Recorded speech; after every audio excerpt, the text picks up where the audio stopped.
Okay, so when we were last here, you were in the High Hall Cathedral in the floating city of El Terrell, floating city, but over 500 feet over the River Styx, with these massive, massive chains that are slowly dragging the city down toward the river. You have plane shifted into Avernus with the help of a wizard or a few wizards from Candlekeep and the surrounding area to get you here to El Terrell to try to find a way to rescue the city, if there's any way to undo what's happened. You learned that the Grand Duke of Baldur's Gate, a man by the name of Alder Ravengard, he was on a diplomatic mission here to the city of El Terrell when it disappeared, and a lot of people in Baldur's Gate didn't think that was a coincidence, and so they've been harboring some hostility toward the refugees of El Terrell. But here in Hell, you went and rescued Alder Ravengard from the cemetery. He had gone there because he was looking for a relic that would help guide them out of here, and that was the helm of Torm's sight. But when you found Alder, he was clutching at this crown that was on his head and couldn't remove it, and is in really bad shape. You can't remove the crown at all, so you've taken him back to the High Hall Cathedral, and one of the refugees there, that's a terrible picture. That makes them look really sinister. This is just a human being. So ignore that picture. That's a terrible NPC picture. Because she doesn't look wicked like that. She is just a human cleric. And she said that she had a ritual that she thought could get this crown off of his head. And so that is where we're picking up for tonight. You had to cleanse this altar so the ritual could be performed, and you did that using holy water. Feria now tells you that she has to stand within 5 feet of the restored altar and recite a special prayer to Torm. Only this prayer can break the evil hold on Grand Duke Alder Ravengard's mind.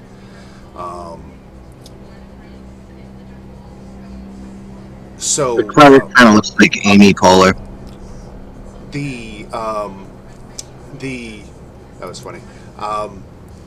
The ritual also required a symbol of courage and self-sacrifice, and Feria suggested the great sword that was in the tomb of the unknown hero, a non-magical sword. So you're using that, but Feria, is warning you that she has never attempted this particular ritual before. And you all should be ready to step in and help or fight off any evil forces that might try to disrupt the process. The ritual prayer takes 30 seconds to recite. Now, Feria knows the prayer by heart, and she's just going to recite it. If one of you want to step in and be the reciter for some reason, you would just have to make a DC 10 religion check, but I don't see any of you offering to do that. So she says that while the prayer is being spoken, one of you must spend the next 30 seconds gently resting the sword on the helm of Torm's sight. And while the prayer is being spoken, you are going to have to make some saving throws. I'm not going to tell you for what. But I think we elected Dagon for that, didn't we, last week? I'm a blank slate when it comes to the last session because I didn't stop and rewatch it. Oh, okay. I actually just finished. Okay, but yeah, so you would remember better than I do. Yeah, because I seem to recall it was con saves we were going to have to make. Yes, I remember. can confirm that much. So that was This Dagon. isn't really Fancy's thing. Plus, Dagon has the biggest hit point pool too. So I've got you all Also here true. with me right now on this level, right? Yep. Yeah. Okay. Yeah.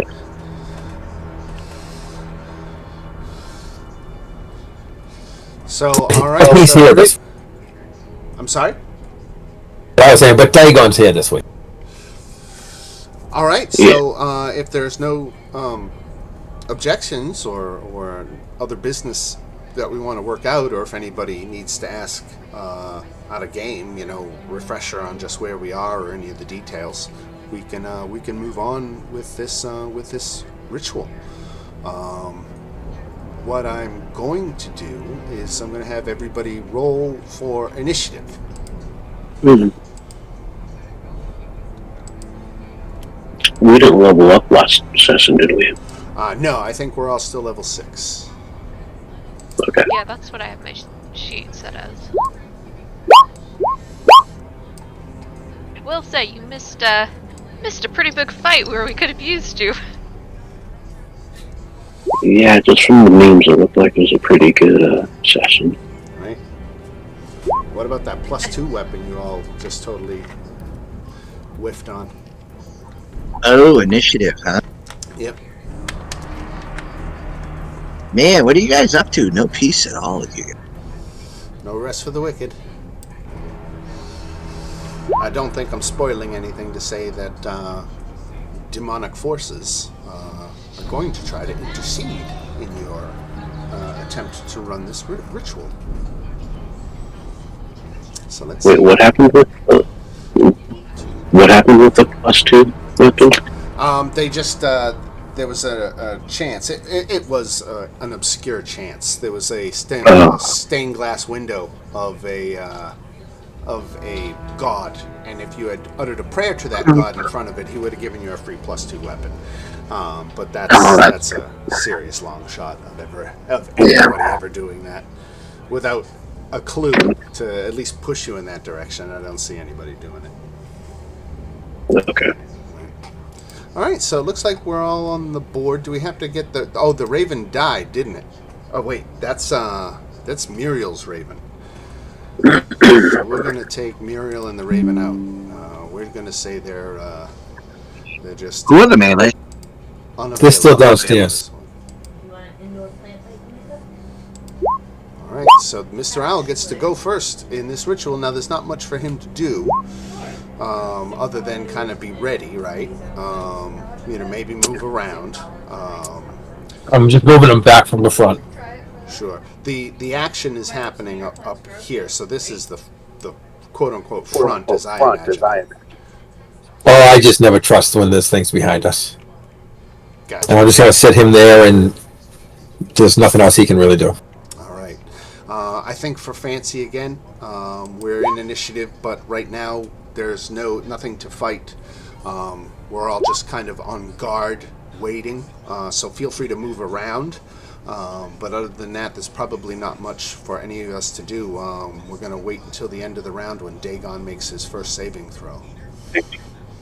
Oh, whoa, I don't want to be there. Hold on. Okay, yeah. Feel free to move about in general. I am going to ready my crossbow in case something invited that shows up, and then I am going to shoot it in the face. Very good. Does Dagon need to be positioned someplace? Yeah, I just put him. He's just got to be within 5 feet of Raven Guard, right? All right. And Marcus, again, feel free to move. Rhea is fine where she is. Salim, if you wanna, if you like where you are. I think I'll just All right. spread us out. Feria is got to stay within 5 feet of the altar while she utters this prayer. But now we get to Dagon, and you feel a demonic force trying to knock you free from your contact with the helm. Go ahead and make a Constitution saving throw.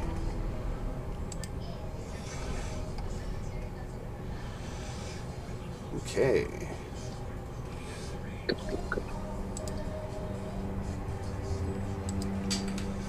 10 points of force damage.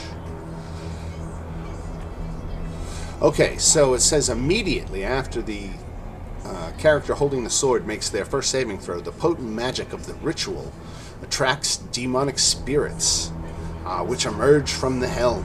So let me get them onto the battlefield.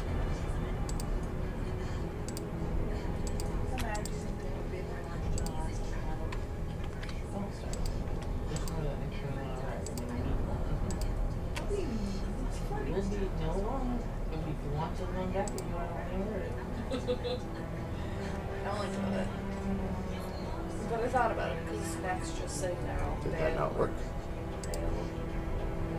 I was hitting the initiative button and it didn't work. Let me try it again.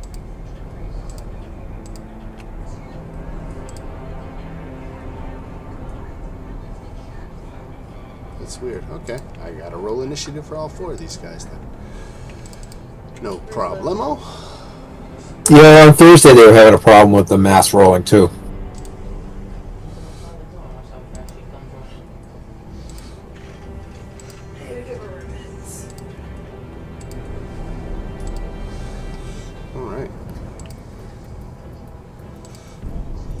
Alright, and we are back at the top of the round. Do I get to do my readied action? Yeah, sure.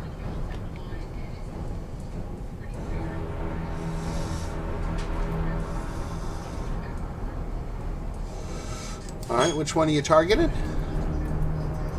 I don't suppose it matters. I think you missed. Yeah, they got a pretty high armor class.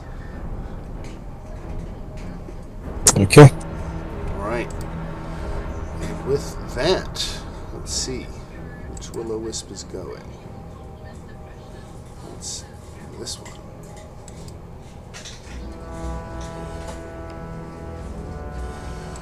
So he is going to try to, it says, attempt to disrupt the ritual by attacking the individuals reciting the prayer and holding the sword. So he's going to position himself where he can attack the both of you. And he's going to go after Dagon.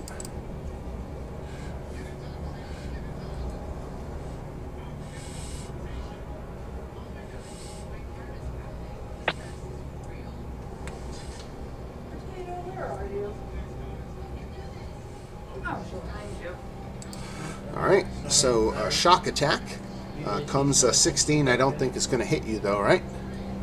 No. Alright, and that's the only action it gets. We'll go to the next one. Same thing, he's going to kind of move up. He's only got an avenue on Dagon from here, so he's going to attack. 12. Doesn't cut it. And then we go to Mr. Owl. How high is the ceiling here? I think it's pretty high.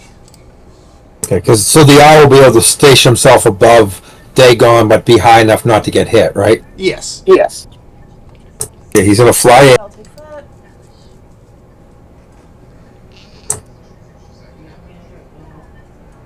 And do the help action on the.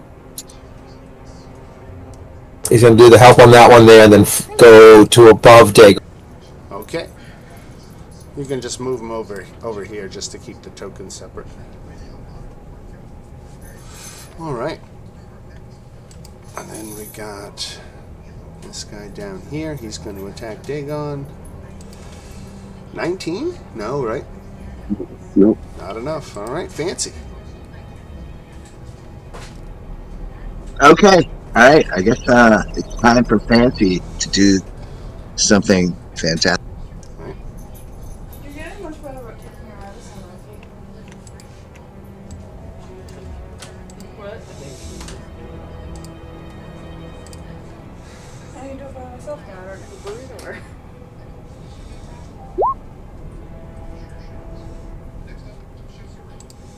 Give me a 30-foot cube. 30-foot cube, eh? Yeah, that I believe I'm casting the spell on it, so I don't need to be there.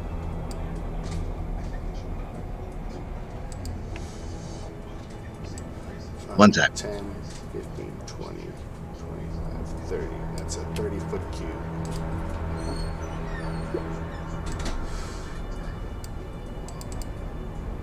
Okay, so I can get all the will-o-wisps in it. Yeah, with Dagon and Feria and Ulder Ravengard in it too. Yeah, they're just going to be charmed by me, man. Oh, I'm a terrific musician. Everyone roll. I'm just reading the spell. Each creature in the area must make a wisdom saving throw. On a failed save, the creature becomes charmed. Wisdom save, failed save. What is your DC? 15. Okay. Let me see.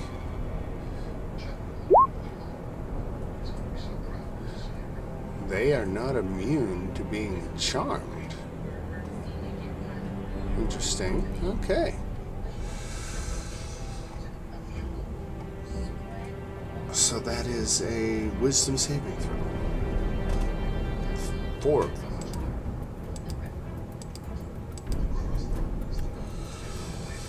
So one made it, only one. 3 of them are now charmed. The creature is incapacitated and has a speed of 0. If it takes any damage or someone else uses an action to shake it up. Okay, alright, so let me mark which ones are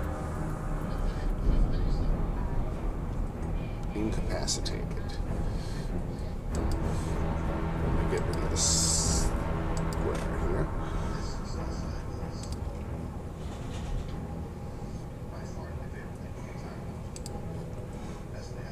And then Fancy moves up and says, "That's what I'm talking about, salute!" Whoa.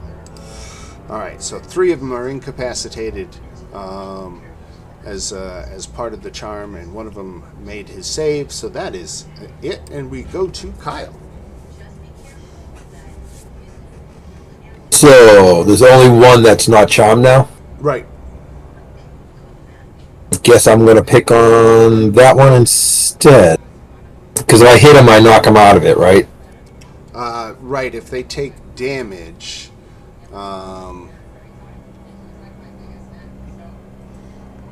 if it takes any damage or someone uses an action to shake it up. Shoot the one below it deck. defends itself. If you try to hit it, it'll defend itself. It's not like being thrown.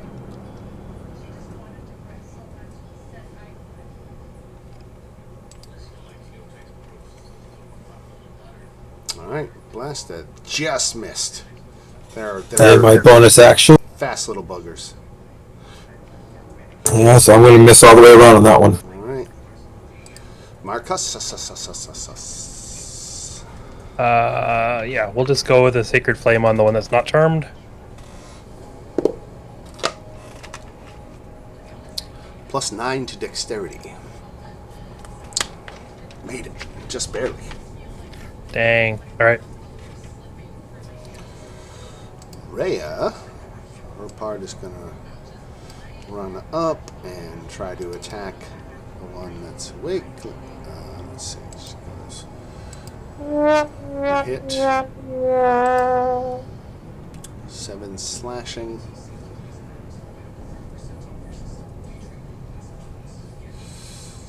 It's a magic sword, so he takes all 7.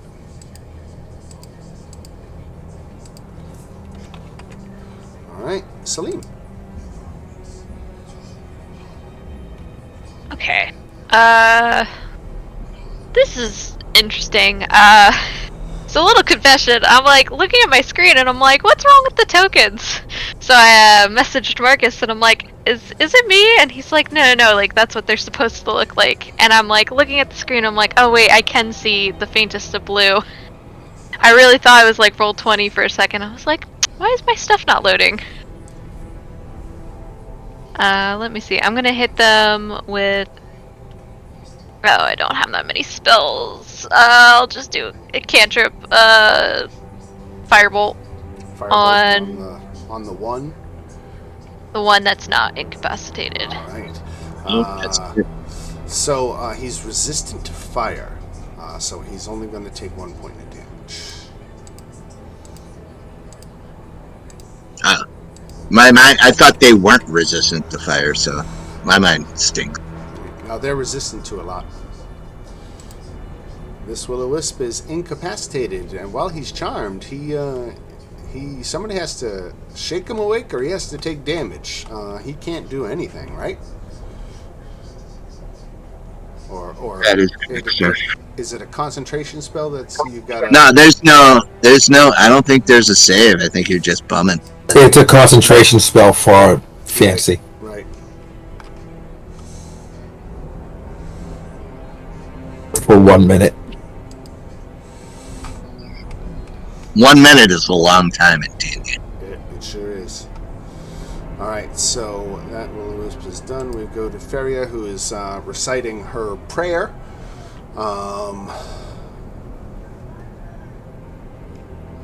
Can she do anything while she recites the prayer?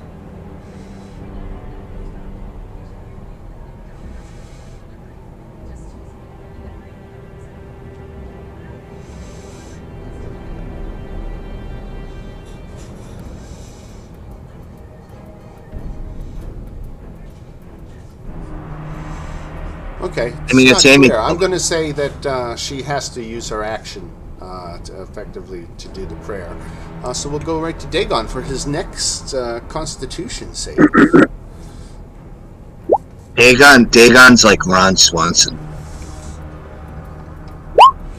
Alright, I'm kidding. 17. Okay, you made it. So you do not take damage. You're able to ride out this wave, and it fails to rattle you. We've got a paralyzed will-o-wisp, another one, and an owl floating high above. I was going to drop down, do the help action on the one that's damaged, and then park himself right there within range of Dagon. Okay. Alright, this wisp is going to attack Dagon. 17 is not going to do it. Dagon is too well defended. Fancy. Fancy does a bear joke because he doesn't know any will-o-wisp joke.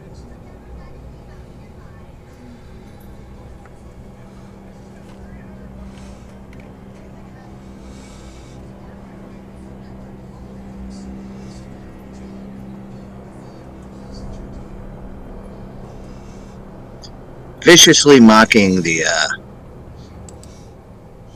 will-o-wisp. Oh. Alright. Now it has disadvantage. Disadvantage on its next attack or saving throw? I think it's just its attack. Okay. Kyle. Alright, let's try this again.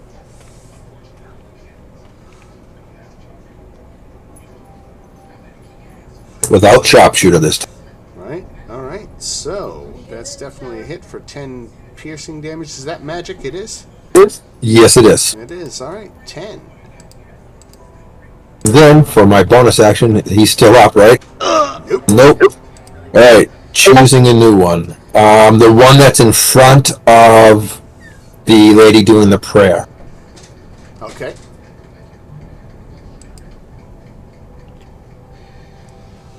Probably a miss. Probably a miss is correct. Marcus. Alright, we'll try the crossbow this time. The one right in front of me.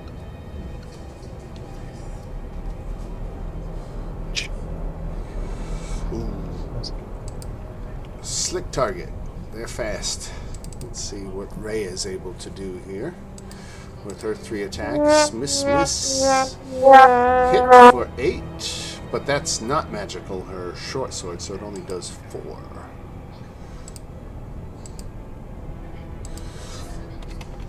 But now this thing is not incapacitated.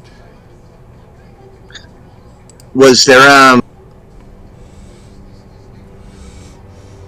what's the attack thing when you have them? If it takes any damage, it wakes up. No, I know that, but it's I can't think of the name. Flanking? Correct. Is it flanking?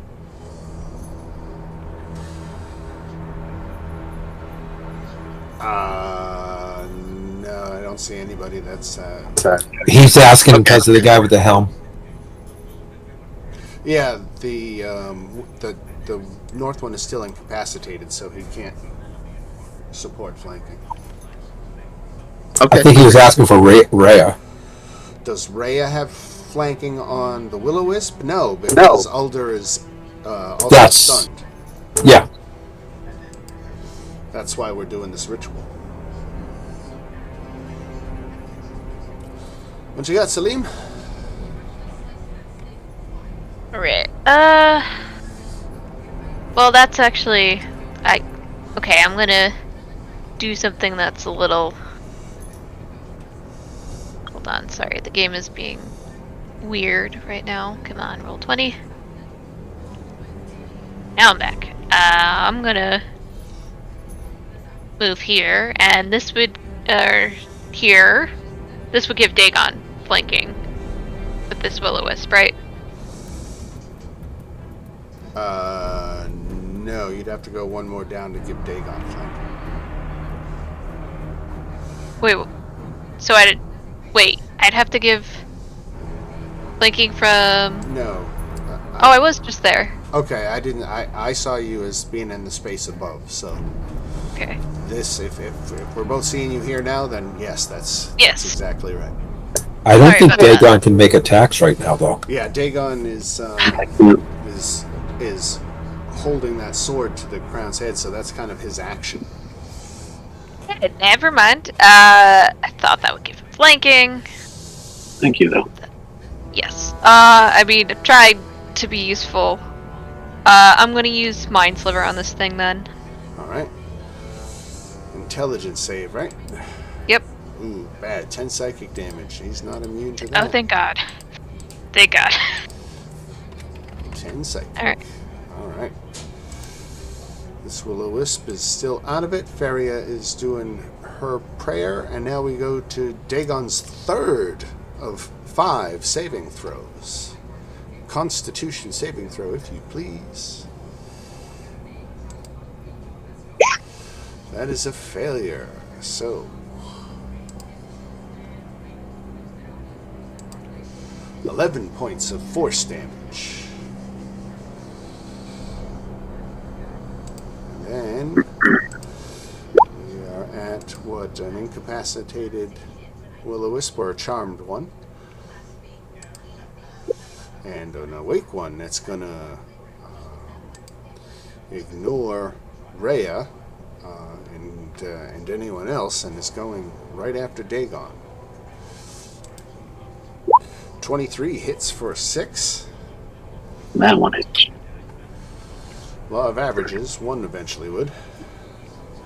Alright. Yeah, because they're, oh, that's only +4 to that attack. That's not that great. Alright, Mr. Owl. He's going to give the help out action on the damaged one. Alright. And go right back where he is. Fancy. I am going to viciously mock this Will-O-Wisp.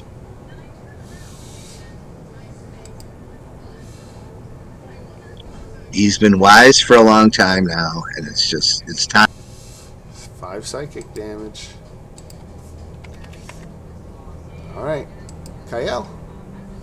The one that's damaged, the first shot.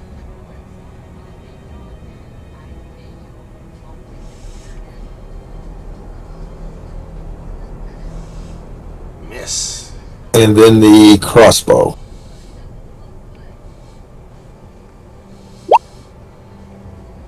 Ooh, Wow, miss. bad round.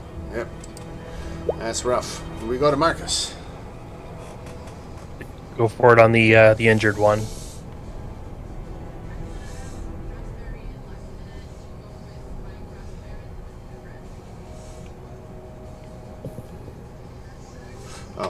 should be making a deck save, sorry.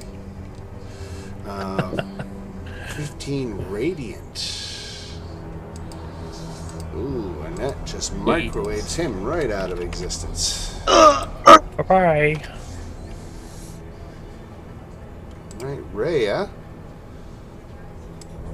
Gonna step up and just trying to drive these things away from Alder Ravengard and the people trying to save him. So here comes a couple of attacks for her. So a hit for 10, and then a hit halved to 3, so a total of 13 points of damage to this guy. But now he is awake and is no longer charmed. Salim. Okay. I'm gonna mind sliver the one that just woke up.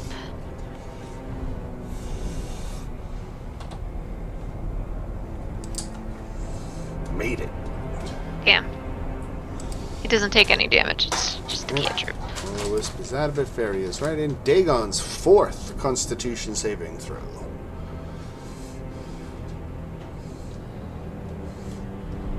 Made it. No damage this round. Only one more to go.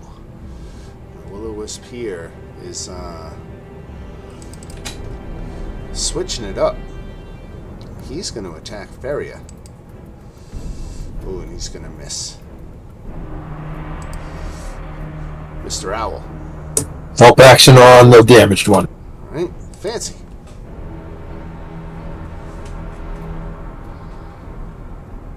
Alright, Fancy is going to do something brave. It's first time for everything. He is going to run up to the Will-O-Wisp and slap him with all his might. Smack. Speed slap.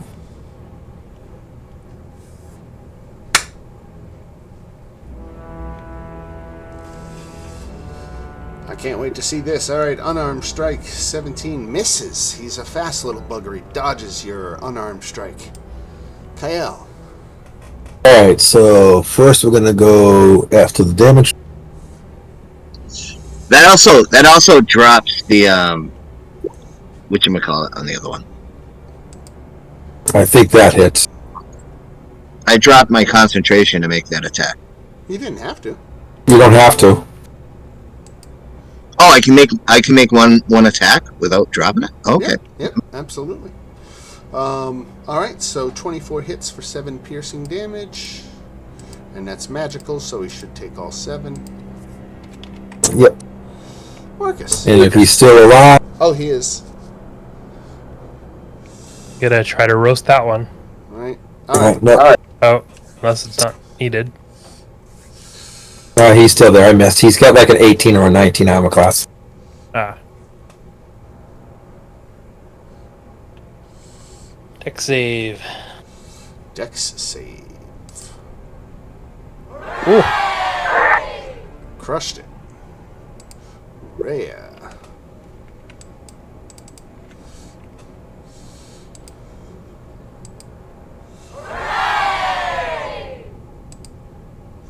Two hits for 14 damage. I think she just took this one out.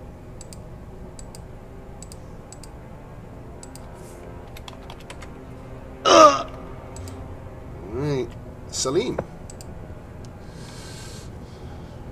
Okay, it's just this guy up here. Alright, I'll break the little daze and mind sliver again. Failed 10 psychic damage, and now he is not charmed.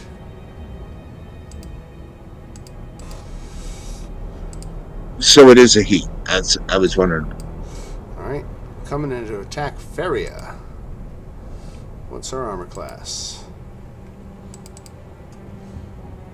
10, so that's a hit for 6 lightning damage.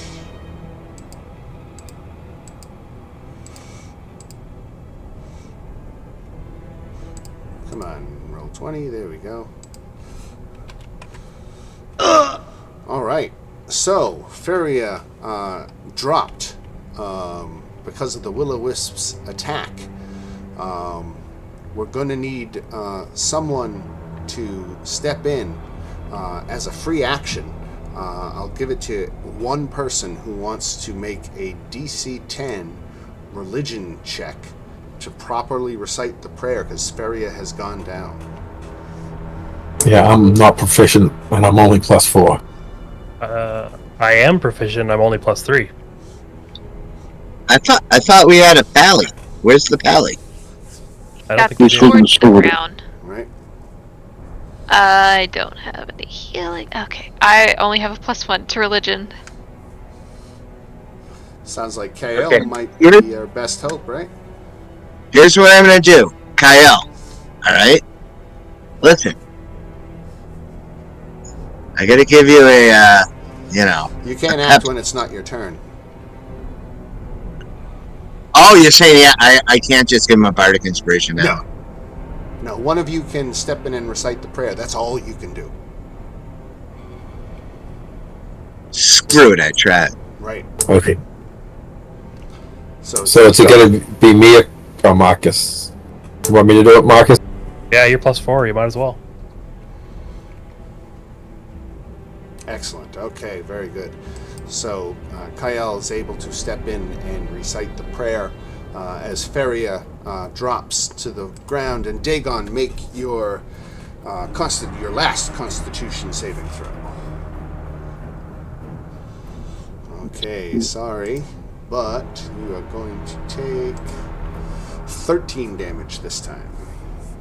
Force. So I believe that is a total of 35 points of damage that you took during this ritual. Probably. Right? I'm down to 18. Right. But the ritual is complete. Okay, so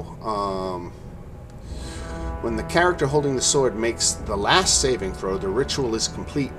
The remaining will-o'-wisps are banished, and Ravengard comes to his senses.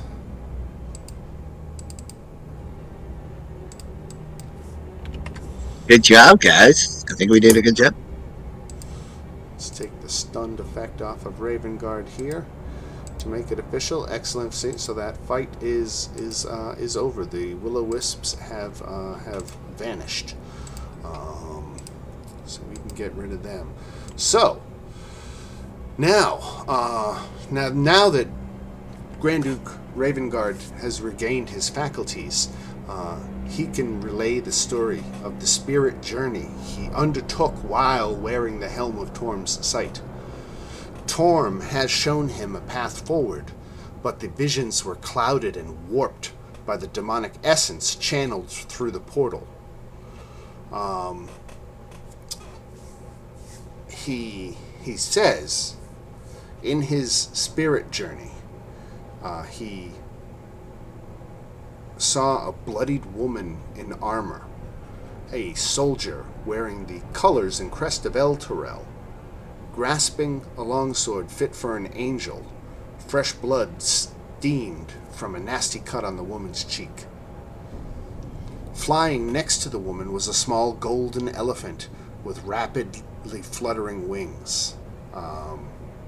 Ravengard points to Lulu, who I forgot to drop on this map, and identifies her as the creature that he saw in his vision.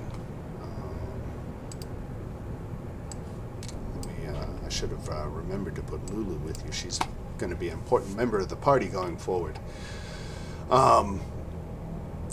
As now Ravengard continues to talk about what he saw in his spirit journey, as an enormous loping demon threatened to devour this woman with the cut on her cheek, carrying the angelic sword.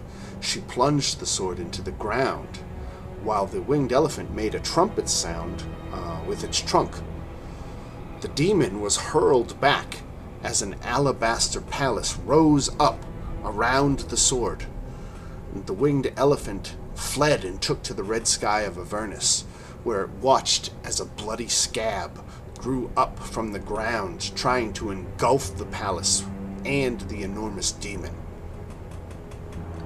The winged elephant fled and wandered in a delirium before coming upon two odd, bird-like humanoids dressed in patchwork armor and standing next to a strange, infernal vehicle. The bird creatures were equipped with odd weapons and tools. So as Ravengard recounts this vision, Lulu remembers helping one of the Hell Riders plant Zariel's sword in the ground and raise an impenetrable fortress around it. Let's see. Lulu, where is it here?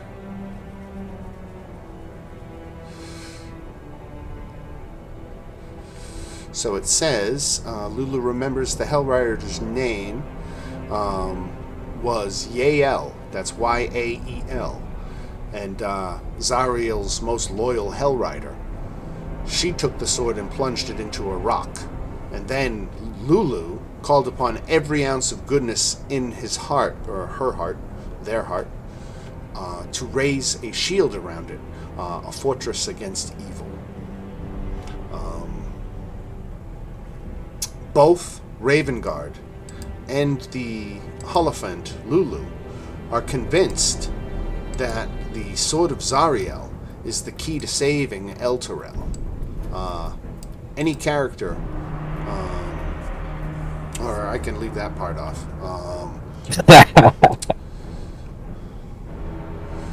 So you've got the helm off of Ravengard's head at this point, and this is everything he's relating to. Now, he doesn't remember anything really beyond that, but Lulu flaps her wings in excitement at the final part of his story, as she remembers meeting a pair of bird folk.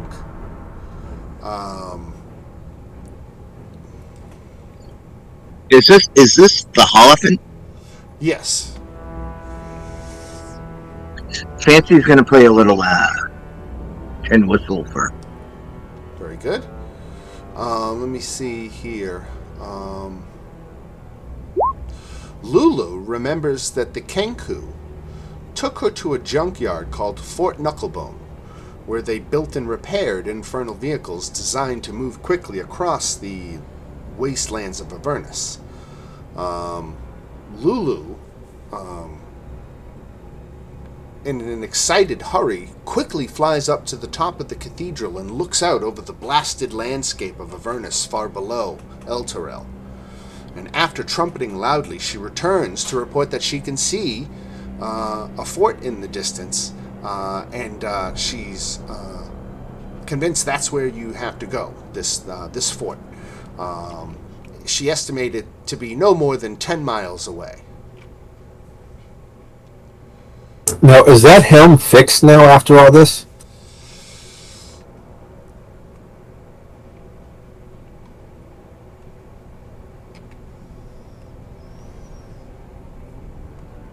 I'm looking.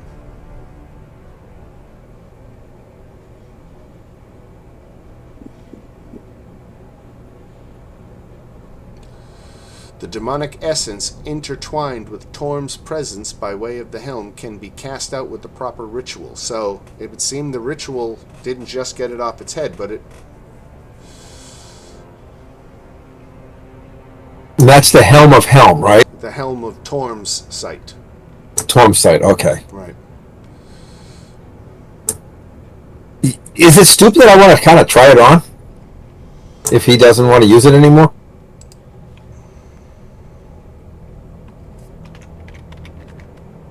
Fancy thinks it's a good idea. What do you guys think?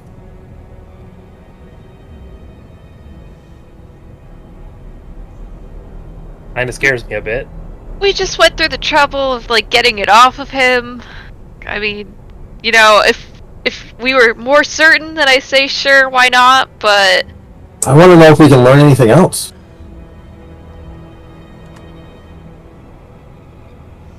But if you guys don't think it's a good idea, I won't. Fancy's just looking for things to write songs about. He thinks you should do.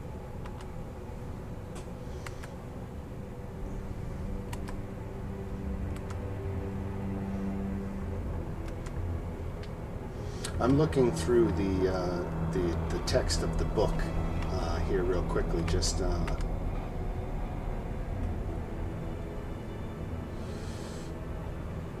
That's okay. Rob just spawned in the other game.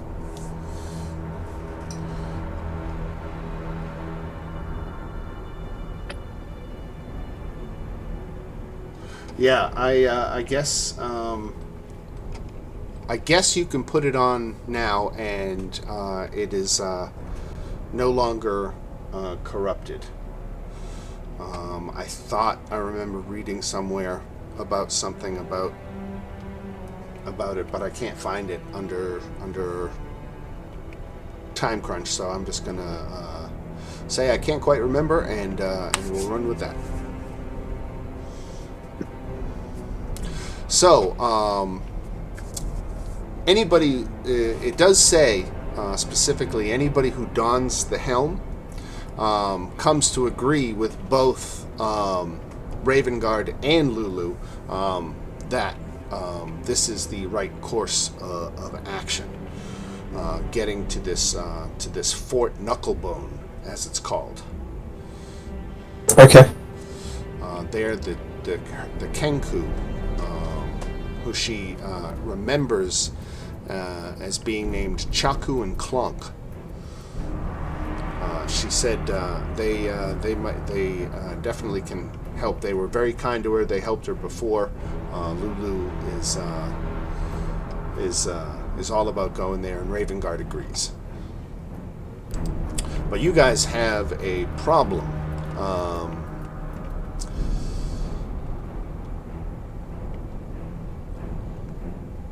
So, older Ravengard is going to remain in Elturel to help organize survivors to fight off the devil's demons and undead that are now scouring the city. It's going to be up to the party and Lulu to find this sword of Zariel. Rhea decides that she's going to stay here in Elturel and help Ravengard protect the city. And she actually is fighting back tears as she bids farewell to you. She's been traveling with you a long time, and she wishes you well, and to please be careful, and just thanking you for everything you've done to help her and the people of Elturel. Can Fancy sing a song? Absolutely. Okay. So long, farewell. Auf Wiedersehen, goodbye. Do we know where this place is that we have to go? It's 10 miles in the distance. And we haven't taken a long rest yet, have we? I don't think so. No. I think we should probably do that before we go anywhere, if that's okay. Can we take one yet then, or? Yeah, absolutely. You guys you've totally earned yourself a rest. You've cleared out the catacombs and the cathedral here, so I think you definitely earned a long rest. Now, however, now that you are taking this long rest, this is the first long rest you've taken in the Nine Hells. And the plane, you can feel it trying to exert its influence on you. At the end of each long rest taken on this plane, a visitor that is not evil already must make a DC 10 Wisdom saving throw. I have something. 1 second. I don't think this will really work. It's only a duration of a minute, so that's not going to work.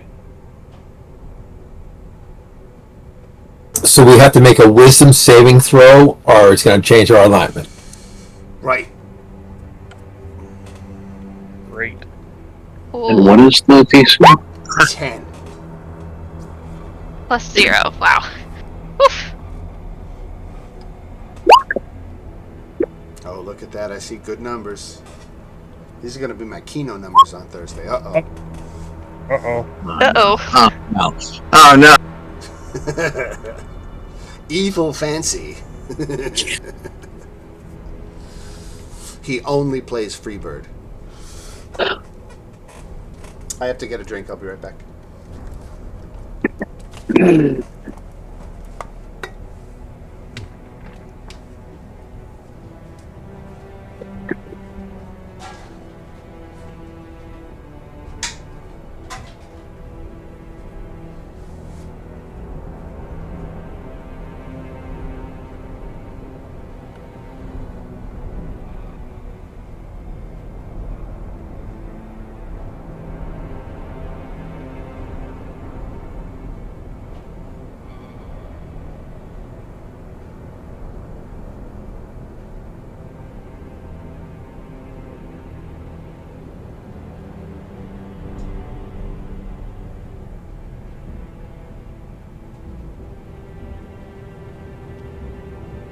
So what is our basic plan right now? Take a long rest, get all our spells back, go get the sword, kick some ass. Sound about right? Yeah, it sure does. That was very Shaun of the Dead. I like it. Like, go to the Winchester.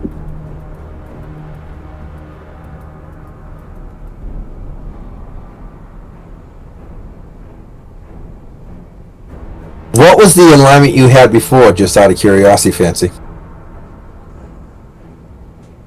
Pretty sure I was neutral. So now you're neutral evil. Yeah, let me take a look at that.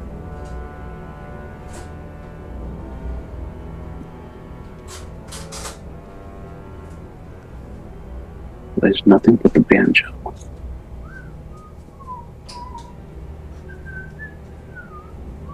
It's not easy to find a line. It's under description and characteristics. Okay, so I'm back. You guys have long rested. Looks like Joe has turned evil, or Fancy has turned evil. We always know Joe is evil.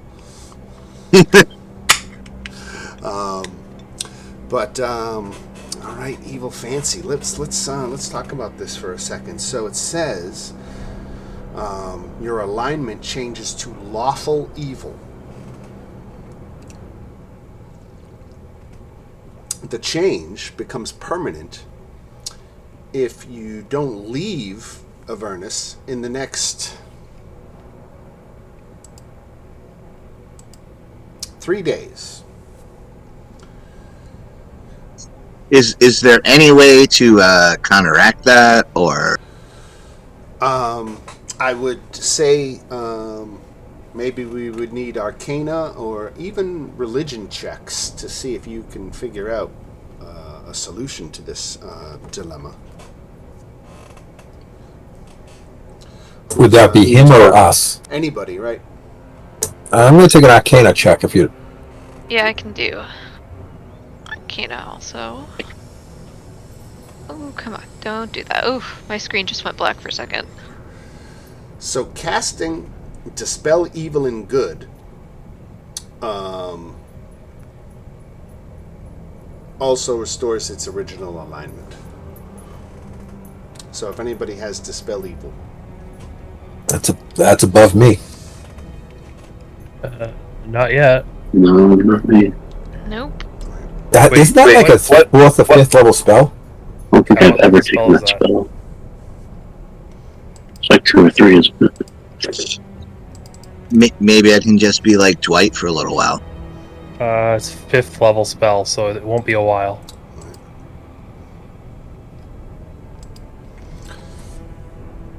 Evil Fancy. So, my advice on role-playing Evil Fancy, just make him a little bit more selfish. I ought to be able to do that. A little bit more demanding, maybe. But all right. So with this long rest now behind you and the problems, I guess we would all have to say that none of you are tacitly aware that anything is different about Joe, and for all you know, he just got a bad night's sleep and is grumpy. But meta speaking, you know the real reason.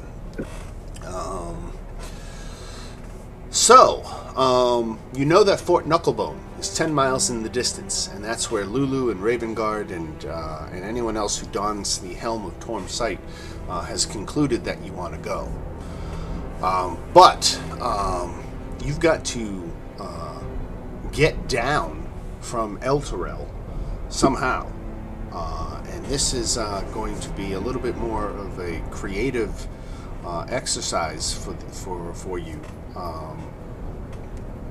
to kind of brainstorm how exactly you're going to get down. Now the situation is, again, you're on a huge chunk of rock that's floating 500 feet above the river.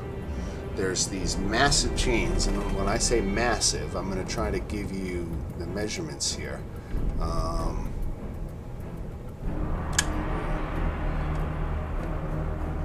I can feather fall 5 people. Do we still have Lulu? Lulu can fly. You do, yeah. Lulu can fly. Each chain link on these chains is 30 foot long, 20 feet wide, and formed of a welded loop of infernal iron that is 5 foot thick. So again, these are gigantic chains. The chain links are covered in 1 foot long iron barbs that make them relatively easy to move along. The problem is that it's going to lead you down to these posts that are on the banks of the river Styx, and there's fierce fighting between demons and devils once you get down there. Dan, can we go to a part of the city that's just above the area that we have to get to? So if we literally jumped off the city, we'd be falling to where we need to be? So, it says, if you fall, go off of the side of Elturel, you're going to land in the Styx.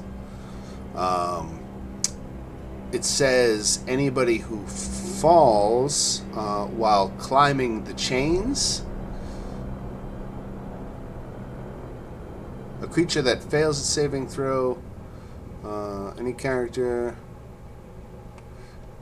that fall from Elturel or the chains take damage from the fall and land in the Styx.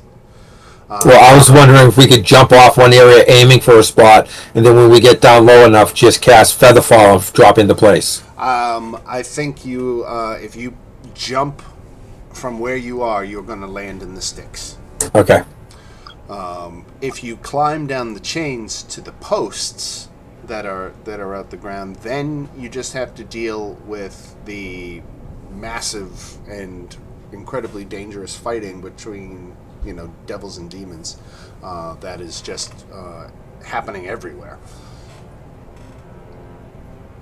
Everywhere right below you, anyway. You can see off in the distance, say, let's even make it not so bad.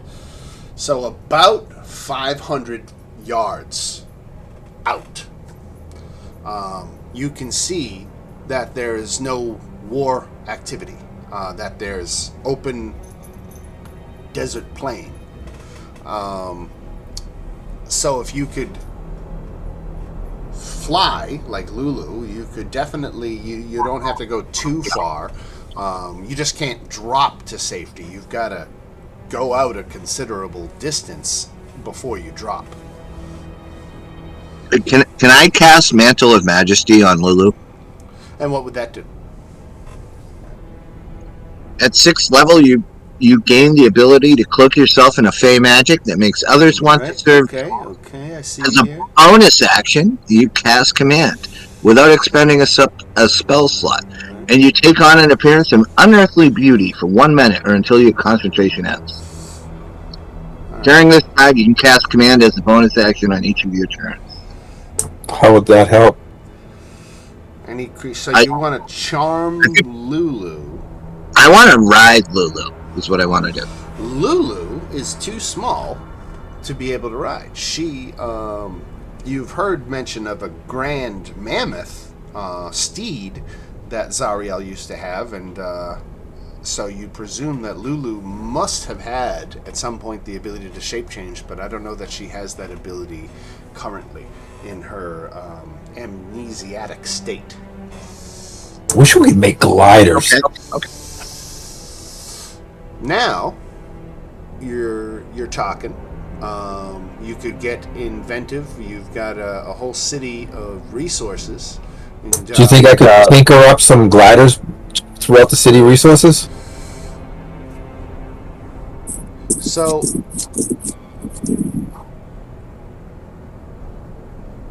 Feria actually tells you that there's, I believe the god is called Gond, and he had a temple, and a lot of his followers are keen on inventing. And Feria tells you that she's seen some plans in this thing for parachutes, gliders, and even hot air balloons. So you can, those are all possibilities, or you can come up with your own ideas. If you think you can think of something better than that. I'll take someone else's plans and build them. I'm up for that. How about you guys? If we can figure out how, based on the plans, yeah. Where is this place? Do we have a wizard? So, yeah, do we have a wizard? Who's a wizard? No, I'm just a sorcerer. Right.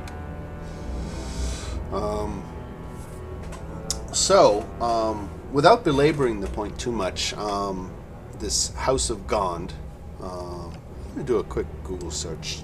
5e House of Gond.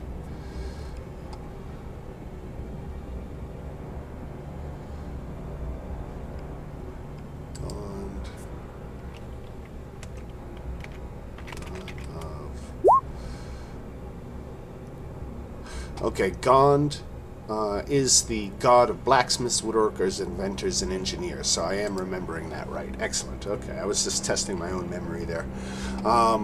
So yeah, this House of Gond, it gives you do comb through some of their materials, and you find plans for parachutes, gliders, and hot air balloons. Which do you think you might like to construct? I would think we could do the gliders and the parachutes, have the gliders, and if the gliders fill, use the parachute. Wouldn't it be better to have a hot air balloon if we could control it and all be in it? Yeah, but if someone shoots it while we're in the air? Oh, that's what. We can do that. I have no problem with that. Yeah, please, everyone, feel free to discuss it. This is your moment to improvise. Anyone else have preference? So I'm good with hot air balloons or gliders with parachutes. What about both? Yeah, whatever we do, the hot air balloon or the gliders, I think we should do the parachutes with them, so that way if something happens, we can bail. Well, with the parachutes, the thing is, you are, I guess you could make parachutes and as a backup safety system to your gliders and hot air balloons. I was going to say, that maybe you didn't have enough material to make both, that it would kind of have to be one or the other, but fuck it. You got time. Pulling out my all-purpose tool, my tinker's tools, and saying, what are we building? All right. So, it takes you a full day to gather your resources and to kind of decipher the plans. So I guess, well, we'll say not just yet. We'll say that, well, again, the sun never goes down in Avernus. I was just about to say it's like getting toward nighttime, but it never gets toward nighttime. But you get more tired. You definitely feel another long rest coming on soon. Actually, can I ask a question with what you just said? It's always bright here. There's no darkness here. Yeah, I think that's accurate. So it would be wise of me to change out the goggles at night for a different infusion at this point. Yeah, I mean, of course, interior spaces could be dark. But yeah, I mean, that's definitely a decision that wouldn't be totally off the wall. Okay. It's always twilight, as it's described. All right. All right. So again, it takes you a little while to get the raw materials, and you find this stuff in the shops and warehouses of El Terrell. But now that you've gathered your necessary resources, you can decide, how to actually create and pull this all together.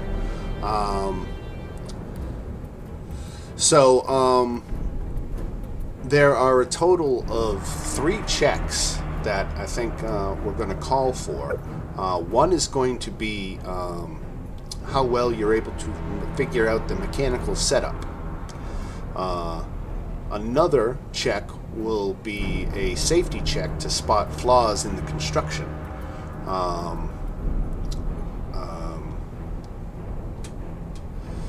And then maybe while we're actually navigating these things, I will call for some dexterity checks to actually operate them. So with these checks, you don't get to add your proficiency bonus, because I'm going to go out on a limb and assume none of you are proficient in aerial vehicles. So it is a straight D20 roll with your dex bonus to guide the delicate construction. So what did you end up going with? Parachutes and a... You guys want to do the hot air balloon? Who feels safer with the hot air balloon? Yeah, probably, as opposed to having to hold on to something. Okay. Let's put on more album covers. And think about it this way: with gliders, you might all die individually. In a big basket, you can all die together. Oh, that's sweet. Right? Exactly. All right. So Thinking as a team. Just let Fancy know when there's a sound check. Do we need to know how to be able to control the hot air balloon? Would that be like an air proficiency? I'm sorry. Say again. Would one of us need to be able to know how to control an air balloon? Yeah, that's what the dexterity check would come for, I think. But to get this thing constructed, you should definitely pick someone to do the investigation check first and see how good you do. You kind of designate someone to oversee the understanding of the plans. My investigation's a +7.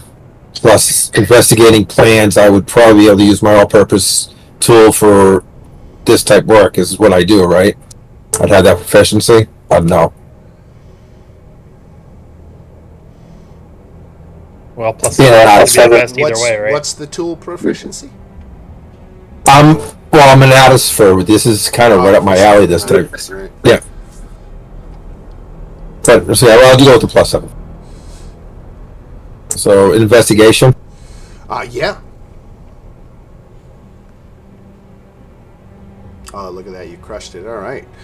So you really got a good understanding of these plans, and you sought to the proper construction. But now it's time for someone else to make a perception check, because they're performing the quality assurance check. Who do we want to make a perception check? I'm a +4 on that. Perception +0. Go for it. Fancy, what do you want perception? +3.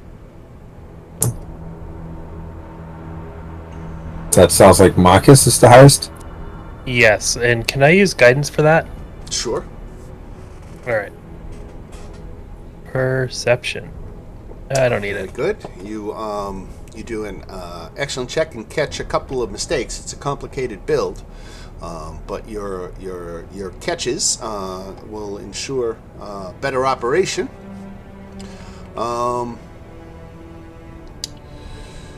So okay. All right. So we are doing the hot air balloon with parachutes. Okay.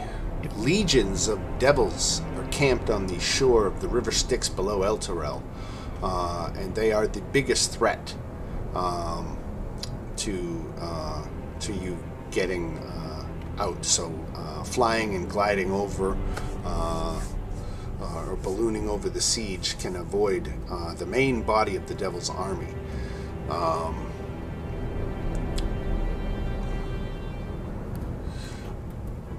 Armed legions. So at this point, you guys are airborne. We've got everybody's got a parachute. Everybody's loaded in the basket. It's a tight fit, and the balloon is struggling. There's a lot of you, so it's got some considerable weight to it. But there are armored legions of devils encircling the enormous posts of infernal iron that anchor El Terrell to the rocky ground. Squads of demons, fighting 10 deep in some places, hurl themselves into the devil's ranks. Most of the abyssal troops are lowly mains and dretches, who die quickly in vain attempts to drag down devils so that stronger demons behind them can strike the killing blows. A dark river cuts a path across the blasted landscape and flows directly beneath the city.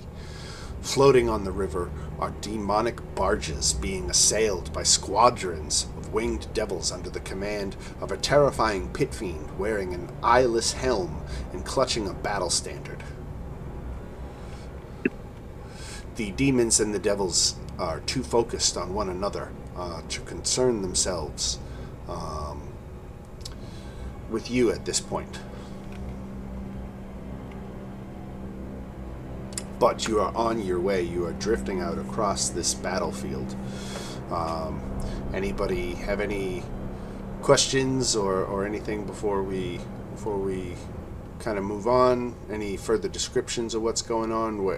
You are getting closer to your destination. You can see off in the distance that there is a place to land that is beyond the current conflict.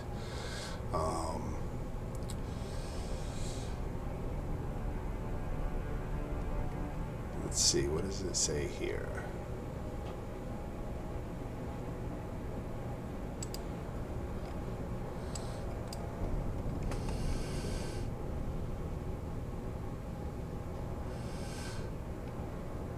So yeah, let's get a little bit of this piloting going on. The balloon, we can say, is starting to lose some altitude, and it's going to take a hand at the controls to keep it from descending. So who wants to make that dexterity check? Is it just a straight up dex check? Yeah. I'm a +3. That's pretty good. Fancy +5. +5. Jesus. +5 dex, Fancy? That's all you then, I would think. I don't think anyone else is going to beat that. Yeah, you gotta stay out of trouble.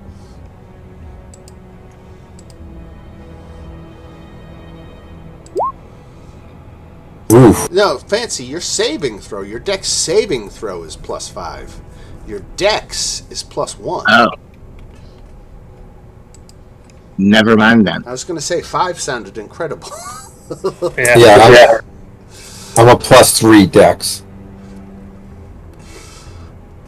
All right, so Fancy tries to force himself onto the controls. Give me that, and kind of pushes y'all aside. You don't know what you're doing, and now the balloon is actually a little bit on fire, and you are losing altitude more quickly. Can I Fancy's make like, what did you guys do? You ruined it. Can one of us make a dex check trying to correct the situation? Or anybody have any spells, or create water, cone of coal, something to put out a fire? Gust of Let me wind. check. Well, I don't think wind would help in that situation. Oh, I have shape water. But that would only count if we had water. Right. I got holy water. We have holy water still, right? Yeah. Right. Can I use holy water? Yeah, absolutely. Alrighty, I'm gonna use our holy water. I know I definitely took some holy water. So I'm just gonna make a cube and just try and... I'm gonna animate it so it just kind of, puts out the fire. Sometimes I like Bless this flight. Sometimes I like to call for arcana checks for creative uses of magic like this, just to see how well you're manipulating the weave. Yeah, all right, awesome. So you get the fire out, but there are some holes in the balloon now, and it is descending pretty rapidly. And it looks like it's going to hurt when you land. You're probably going to land just beyond the conflagration, but you're going to hit the ground at speed. Should we bail out and use the parachute? Some falling damage, right? Unless you want to bail out and use the parachutes. Well, okay, so this might be... I will let you make this judgment. One of the features it says on Shape Water is I can also freeze water. With that, would I be able to patch that with the ice? I don't... Or is that, still not gonna work? To at least gap the holes. I don't know if that would help. Let's get another Arcana check, and I'm going to put that at a difficulty 18. Yeah, all right. Yeah. It's too hard with the balloon fluttering and everything else going on. You just can't quite get a seam-to-seam seal on it as it's going. But it was a good try. So we're not going to really be able to do anything to stop the hitting the ground hard? At this point, I don't think so. I think you're talking about bailing out, and we'll do that then. there you go. Feather fall. Up to 5 people. individuals, right? And let's see. So let me think who we got here. We don't. There's only 5 of you right now, plus any. But Lulu can fly. But this is where I point out that there are 6 of you, even though we don't have 6 tonight. So, who is the odd man out?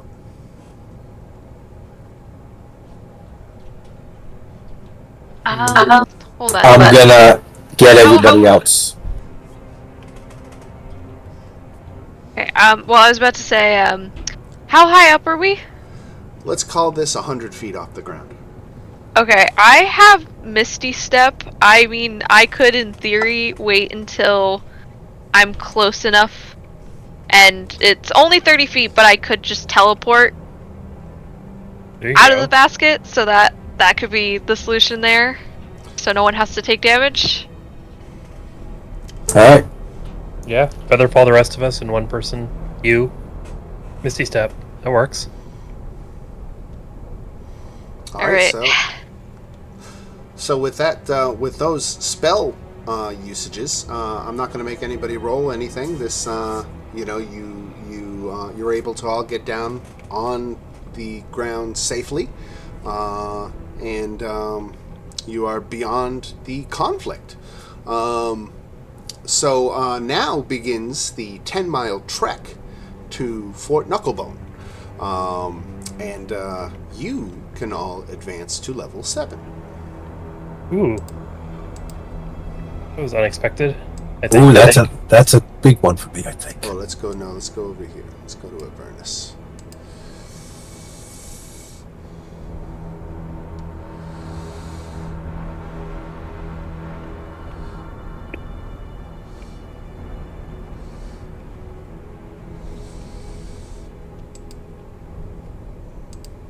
Yeah, 7's not that big for me. Just get a 4th level spell slot, but otherwise, Right. nothing special. It's ASI for me Nice. because of my multi-classing. Alright. Yeah, that's a problem with multi-class, which we're dealing to level up.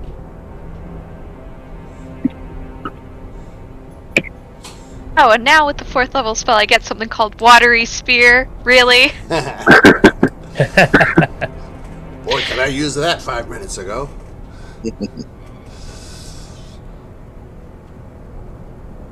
Well, do we still technically have the holy water, or was it like evaporated when I used that spell?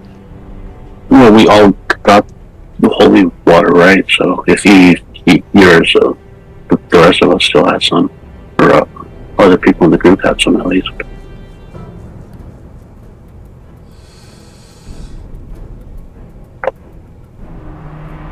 Oh, big decision.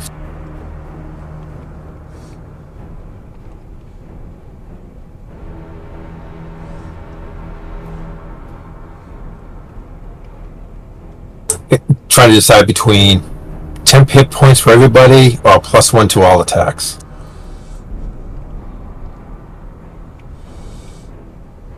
I get a feature or a trait.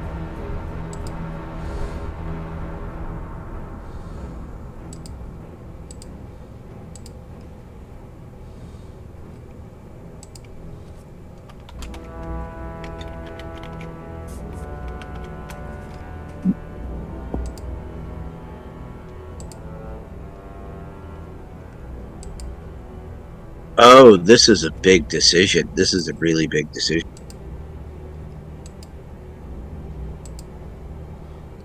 Actions.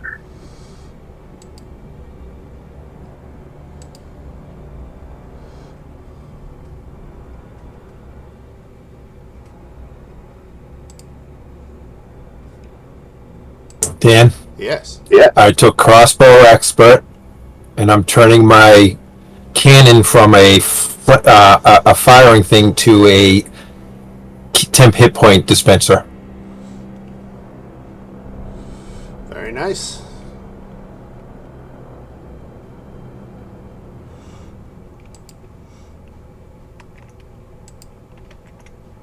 All right. I just added ding. My charisma is now at 20. I have advantage on deception. I have advantage on performance checks. And I can mimic the speech of another person or the sounds made by other creatures.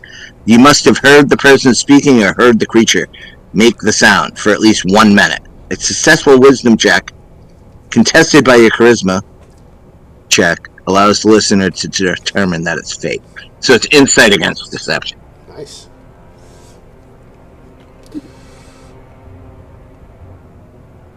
Wow. That's awesome. That was awesome.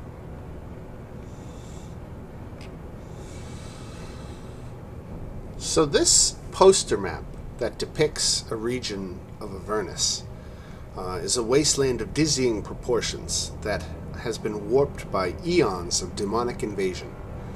Travelers face a hellscape that disorients the senses and defies attempts to map it accurately. Standard cartographic methods are useless, since distances in Avernus are impossible to gauge and locations sometimes shift supernaturally. As such, the map shows pictorial impressions of locations that only hint at their distances from one another. It is by no means something that can or should be taken literally. You'll note that no scale is marked on this map, and the placement of locations is based on the memories of an intrepid yet insane cartographer. distances and travel times between locations cannot be determined by studying the map and can change with each journey. Avernus, geographically, is impossible to understand, providing an unsettled and disorienting feeling as you roam the hellscape. The poster map is riddled with strange imagery and unique iconography. These are the cartographer's artistic impressions of Avernus, and their meanings, for the most part, they remain a mystery. While exploring Avernus, you do discover a peculiar property of the map. It talks. Whenever you arrive at a location described on the map, the voice of the cartographer emanates from it to reveal a clue. But there'll be more on that later as you travel around with it. Using the map to chart a course from one location to another is unreliable at best. But you know, in this instance, you're not traveling. You notice on the map Fort Knucklebone is not listed as a destination, and neither is El Terrell. El Terrell, of course, is easy enough to figure out that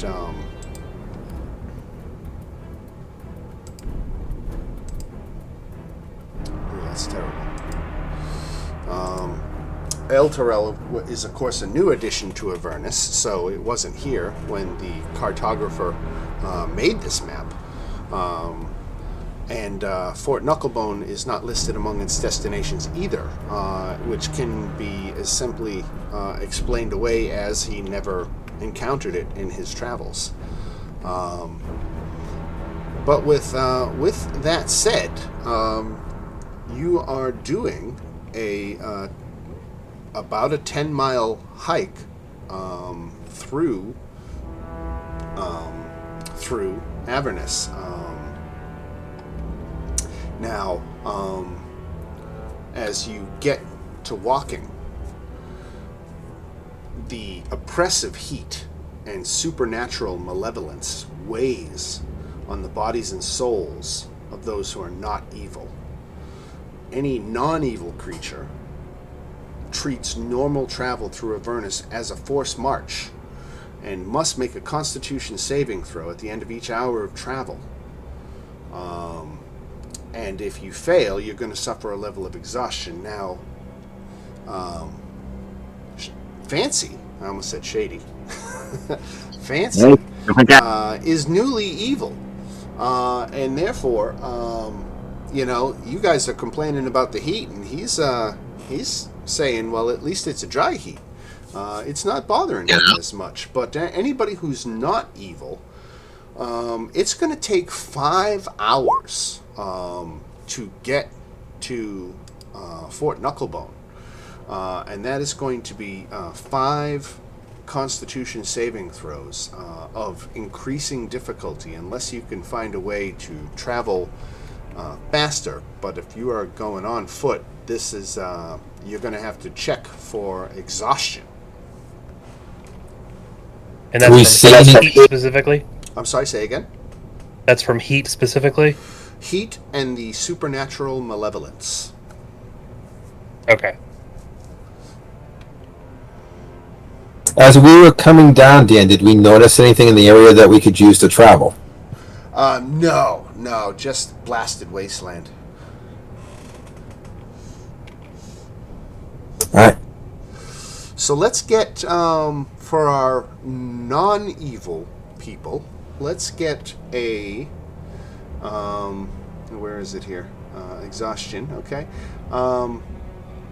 Let's get a DC 11 Constitution saving throw from all of our non-evil friends. I guess I'll roll for Lulu too. Please allow me to introduce myself. Are you kidding me?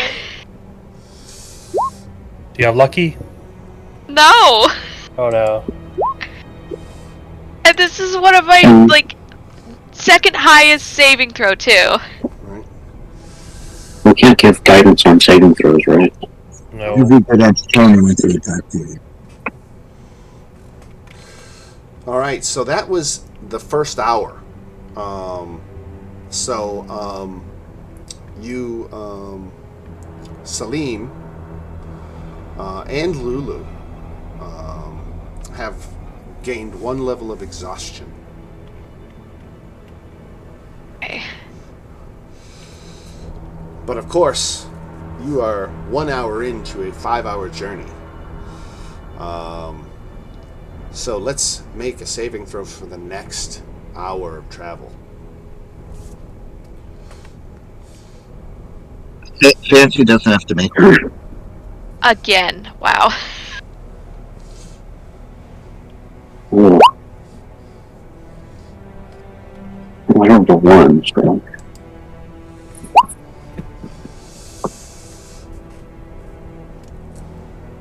So it looks like Salim is up to 2 levels of exhaustion, while Dagon has picked up his first. How do you get rid of a level of exhaustion? Sleep, rest. I believe. Let me see if I can find it.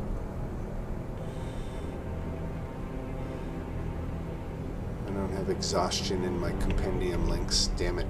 I'm gonna have to go to D&D Beyond. Exhaustion. First one is I know the answer to this. I'm just drawing a blank.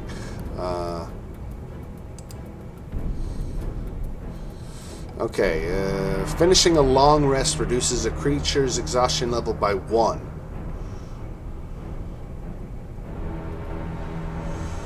Great. effect that removes exhaustion reduces its level as specified in the effect's description, with all exhaustion effects ending if a creature's exhaustion is reduced below 1. Suffering level 2 of exhaustion halves your speed and gives you disadvantage on ability checks. So you are feeling a little rough, Salim. All right, so we are into our 3rd hour of travel through the wastelands. Do you guys want to stop? You notice Salim is having a little trouble keeping up. You want to stop and set up camp, she's gonna be fine. take a rest for a little bit. What happens at level 3 to her? I will have disadvantage on attack rolls and saving throws. Rub So some in dirt on theory, it. I could go 1 more round of exhaustion before I really am fucked. No, because we're gonna take a long rest and get you down to level 1. If you get to level 3, it's gonna take 3 days to get you out of it.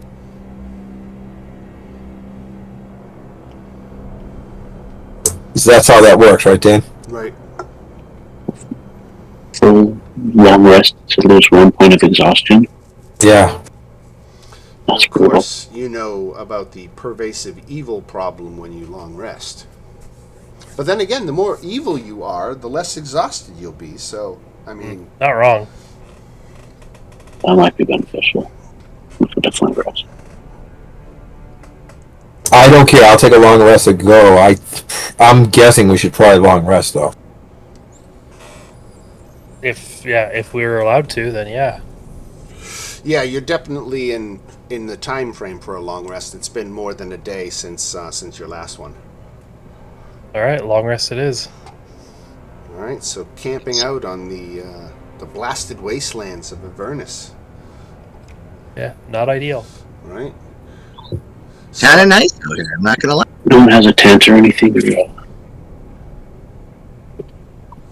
So, as you're kicking around, you notice that there's this kind of toppled, broken statue. Looks like it was a very beautiful carving, and it's kind of half buried in the sand. It's some kind of ruin, ancient ruin of Avernus, when it might have been a nicer place than the blasted wasteland it is now.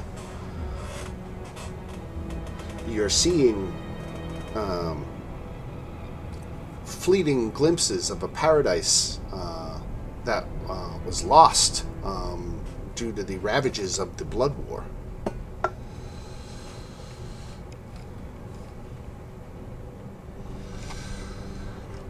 But with your long rest now in the bag, I guess we all have to make, that is, anyone who's not evil has to make a DC 10 wisdom saving throw, or become lawful evil.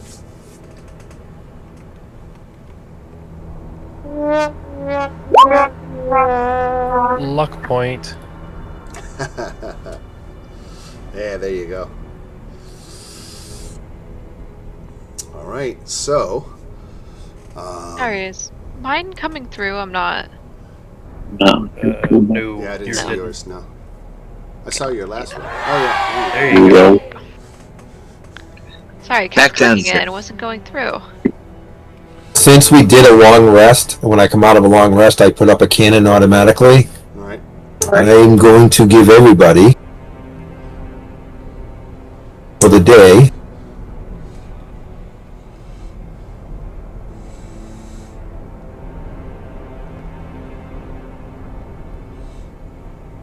I'm going to take the appropriate amount of charges off it. Everyone gets 6 temp hit points. Nice. Beautiful.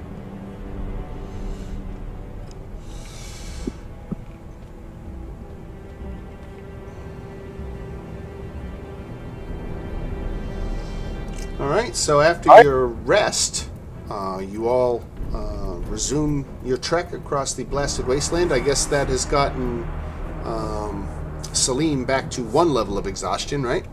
Yep. Excellent. And what, we did 3 checks, or we did 2? No, we did 2.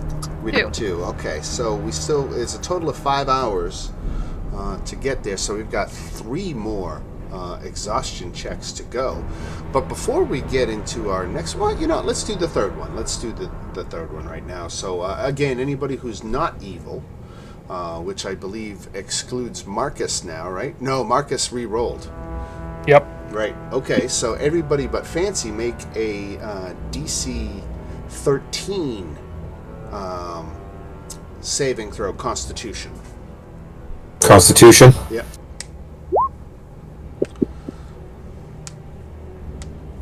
Uh-oh. Oh, I'm sorry. This is only DC 11 again. It reset because of your long rest. Now today I can make a fucking Constitution save. And Yeah, but I have a level of exhaustion now, right? Right.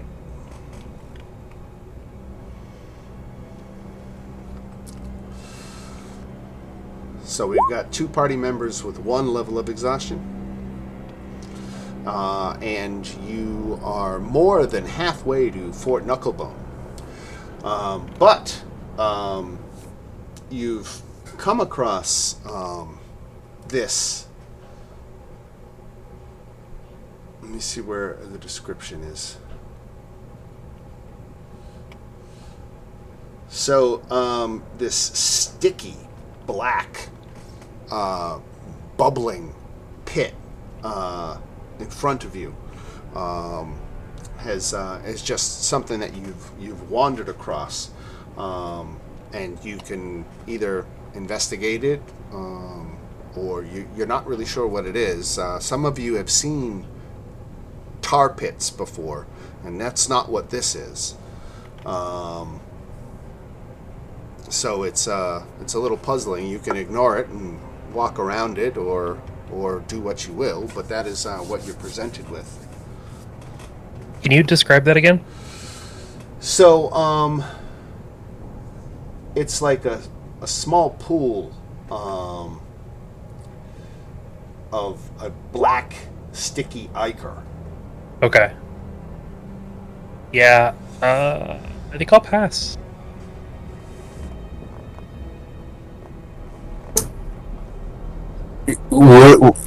We not doing a check? You want to do a check on it or something? Is that what you're asking?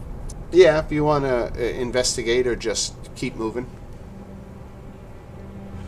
You guys want to just pass and leave it? Yeah, I kind of want to just leave it. Fancy kind of stares at it.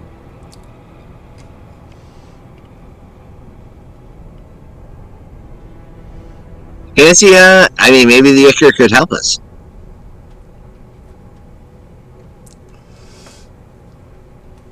But he'll walk walk away and follow along All right. with the rest.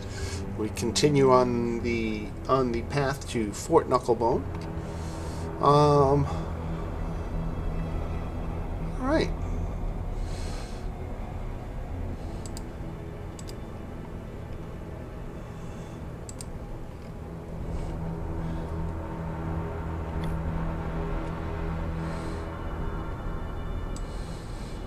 All right, so let's see. We've done how many total con saves? We've done 3 now. 3. So we got to do 2 more. So, can I use Bless for those saving throws coming up? It's only a minute-long concentration, though, so I don't know if that really counts or not. Yeah, it's one of It's like- those unclear parts of the game. Like, it certainly, on one hand, seems like it would apply, and the other, then, like, when you're making a check for a whole hour, Exactly. can you do something and like right before the end of the hour and just be like, oh yeah, negate the last hour? I don't know the Right. answer to that. But I want to say that a bless spell in the Hells would have some kind of beneficial effect. So I'm going to go ahead and rule that a bless is going to give them, what's that, plus 1d4 on their saving throw? Oh, yeah. And you got to use a spell slot to cast that, right? Yes, I Yes, do. then that's how I rule it. You can Okay. totally use bless to get a 1d4 Okay, so addition, right? that's on 3 people. So I'm just going to do the 2 that already have exhaustion, Kyle, Salim, and I'll just do myself, I guess. All right, so this is the second hour of travel, so we are talking about a DC 12 saving throw.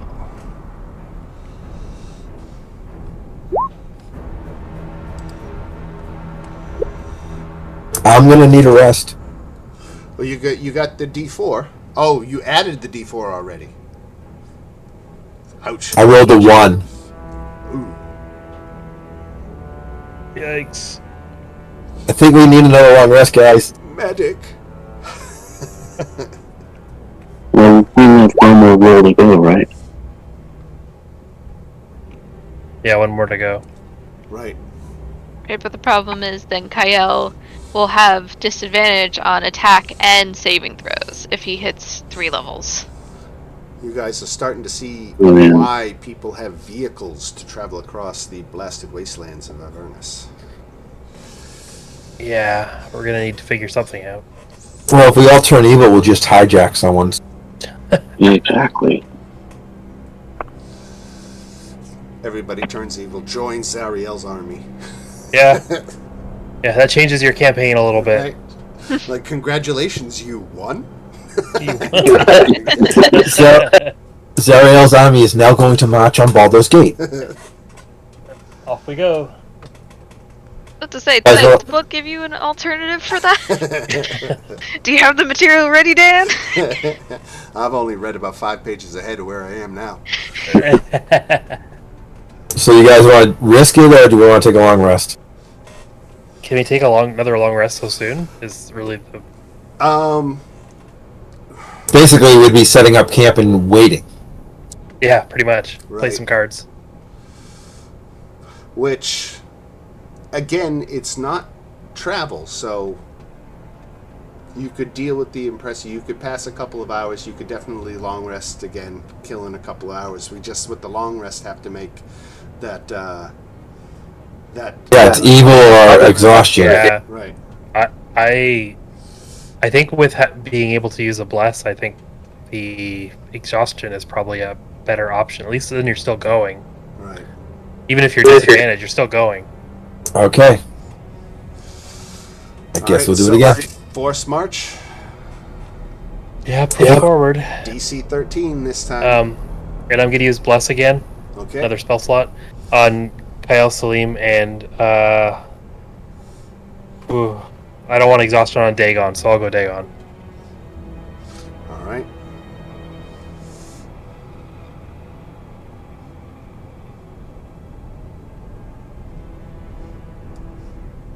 What is it? 14? D4. And No, DC the DC. 13. 13. I just made it. Oh, yeah, I saw it before. Okay, I'm only at 2. That's fine. That's manageable. Oh, I got the exhaustion.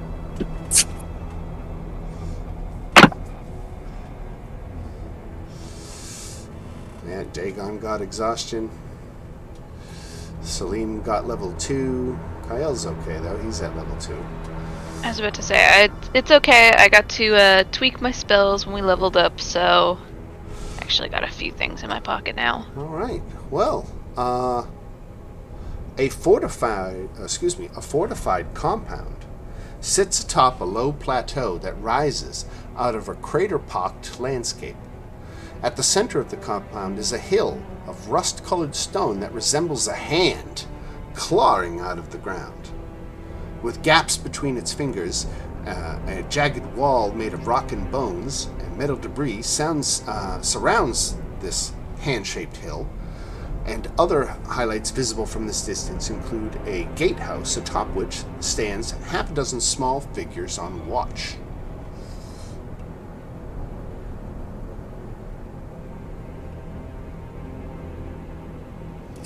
The gatehouse serves as the entrance to Fort Knucklebone, and you can see 6. Let me give you a handout. 6 of these fellows atop the gatehouse. One of these creatures yells down as you approach.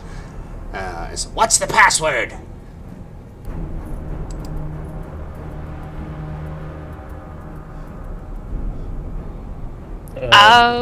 Okay, wait. Can I use...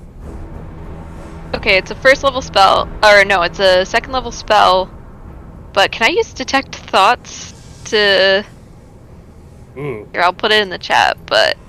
Can I try and use Detect Thoughts to see if I can figure out what the password is if he's, like, thinking about it? Do you want to do this, cast the spell openly inside of them, or are you going to try to do this without them noticing? I mean, so...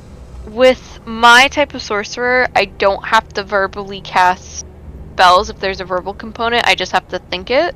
So I don't know if that would help in being sneaky. It would, but there are metamagic feats called, like, Subtle Spell. And I don't have that. Right.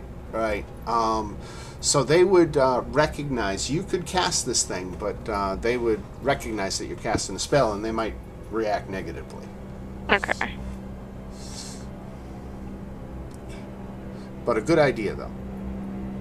Hang on a second. The subtle spell does the same thing as the psionic sorcery. Oh, no verbal or somatic components. Oh, or somatic. So yeah.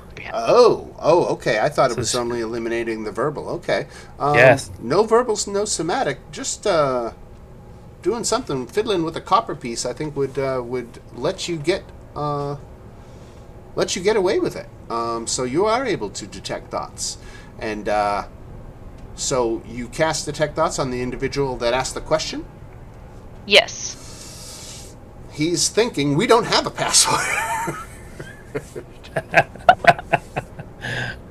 They're laughing. One, you asshole. And he's laughing. He's like anticipation, waiting for you to say something, right?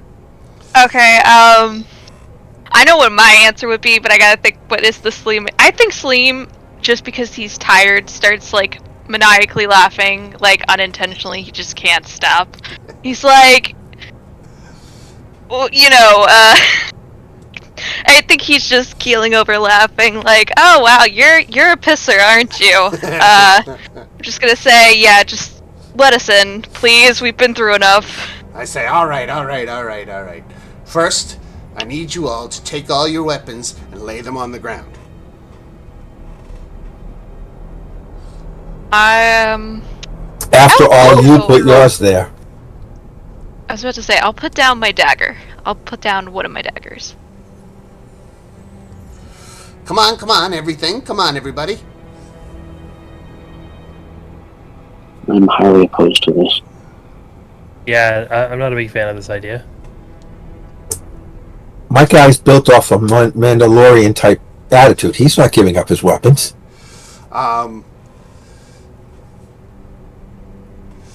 So, Well, I'm a magic user, so it's easy for me. So they all take turns asking you to do ridiculous things to gain entrance, and you pretty quickly get with the sense that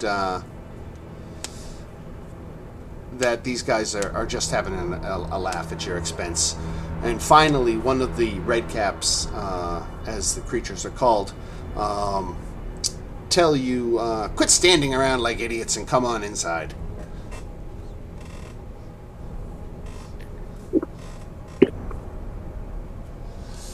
Give kind of the eye roll. In we go.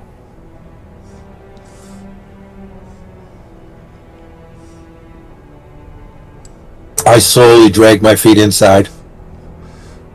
So the area enclosed by the rampart is littered with trash and mechanical parts, some put together in a way that resembles a vehicle.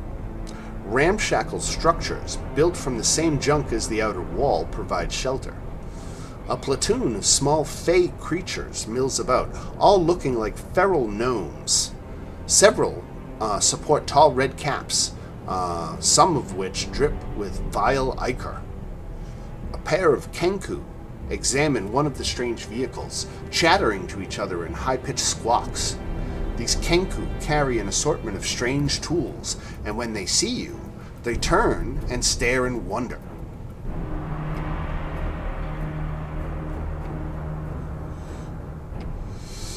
Now, one of the kenku waves in your direction, as if telling you to remain where you are. What a deal! Patience is a virtue. Can't keep the boss waiting. And he runs off into the trash structures.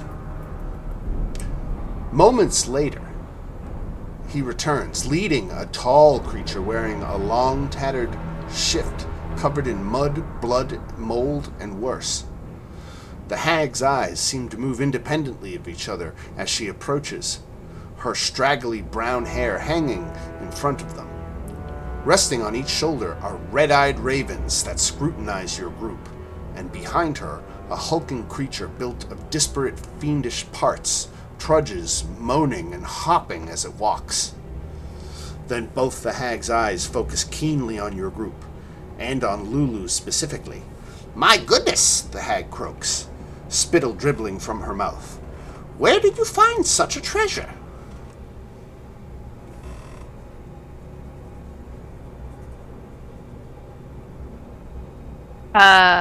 What treasure are you talking about? Lulu, of course. You mean our friend? Yes. How much you So there are vehicles here, Dan? Is that what we took out of that description? There are. And how many people are here? It's just like a fort. It's a pretty busy place. There's lots of creatures milling about. It's a pretty big fort. I have a handout. Let me give it to you. Well, I'm just taking the vehicles. I'm looking at what Marcus posted, so I'm debating if we can contract something. Here is Fort Knucklebone.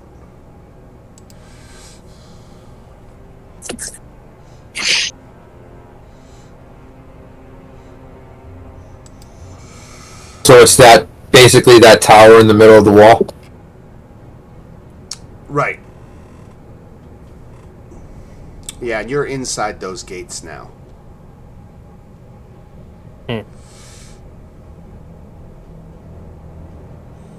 It's kind of a dump, huh? Reminds me of Dark Sun.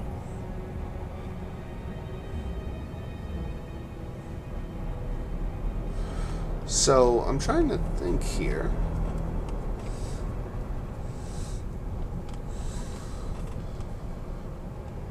All right. So, Mad Maggie, as she's called, offers to unlock Lulu's memories, and joyfully tells you about Lulu's possible relationship to Zariel herself. But before she does that, she tells you that she needs to gather supplies for the ritual of memory unlocking. So this will give you a chance to just rest up at the fort and meet, some others, members of Mad Maggie's gang. Maybe earn some goodwill with them. The Maggie, of course, is probably not going to give you help for free. But she hasn't mentioned anything yet about the, what she's looking for in return. Did you guys want any explanation of who Mad Maggie is in the scheme of things? Did you want to ask her some questions about who she is, what she does here?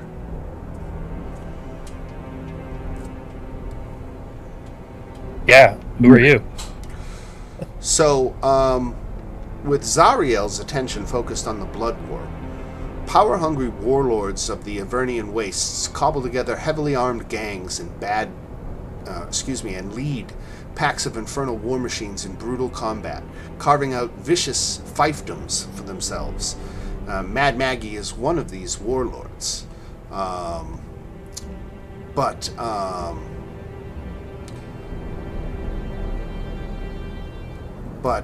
Zariel made a deal with her that basically if Mad Maggie keeps the other warlords in check, Mad Maggie has free reign to pretty much do whatever she wants otherwise.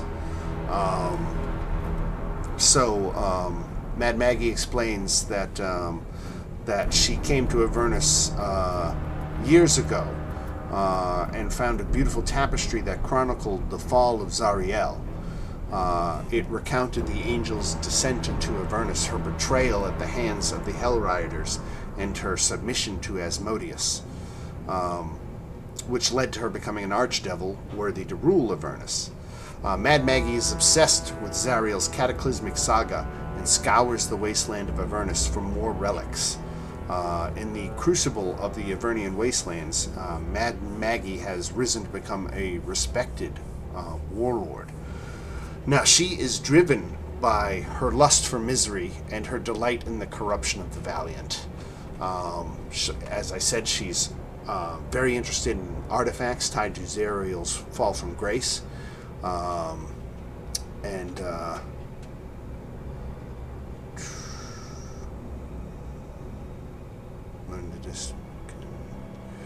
right. So with that, again, Mad Maggie's going to go prepare for that ritual. And it gives you a chance to meet some of the rest of the Knucklebones gang. Mad Maggie's band consists of Chukka and Clunk, the two Kenku that Lulu initially remembered. There is a fiendish flesh golem named Mickey, and a pair of conniving imps, and a flame skull. Not to mention a host of murderous fey creatures.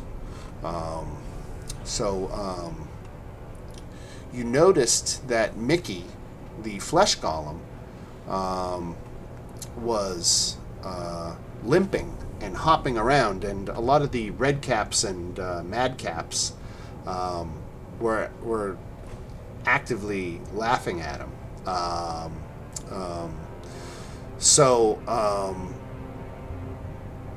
I do need, because you saw him, anybody who wants to can make an insight check.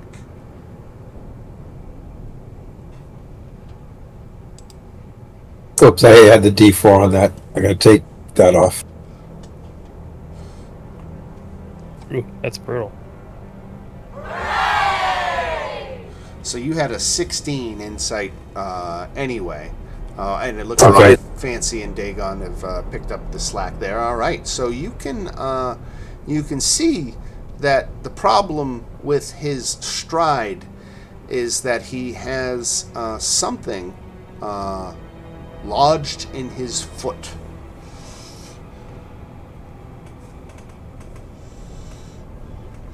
He is again a flesh golem. He's unable to speak, but he moans as he walks, as he does the hopping dance.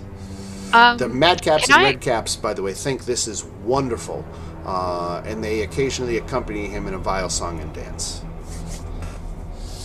Can I approach the flesh golem and just say, like, hi, I can speak with you if that's okay?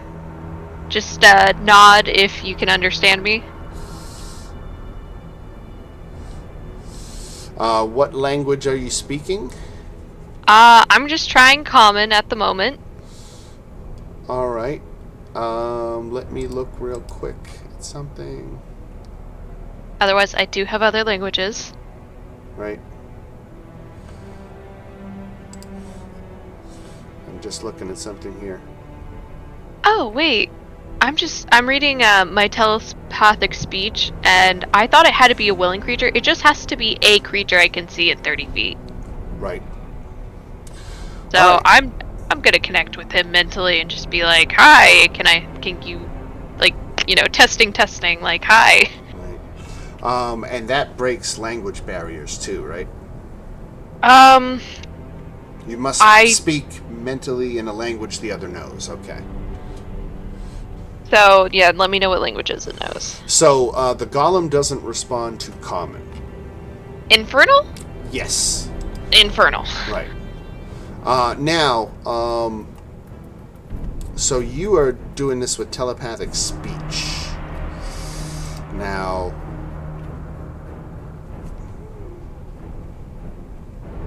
it says, under languages for this creature, that it understands the language of its creator, which I've decided was infernal, but can't speak. So when it can't speak, can it telepathically reply? I don't know.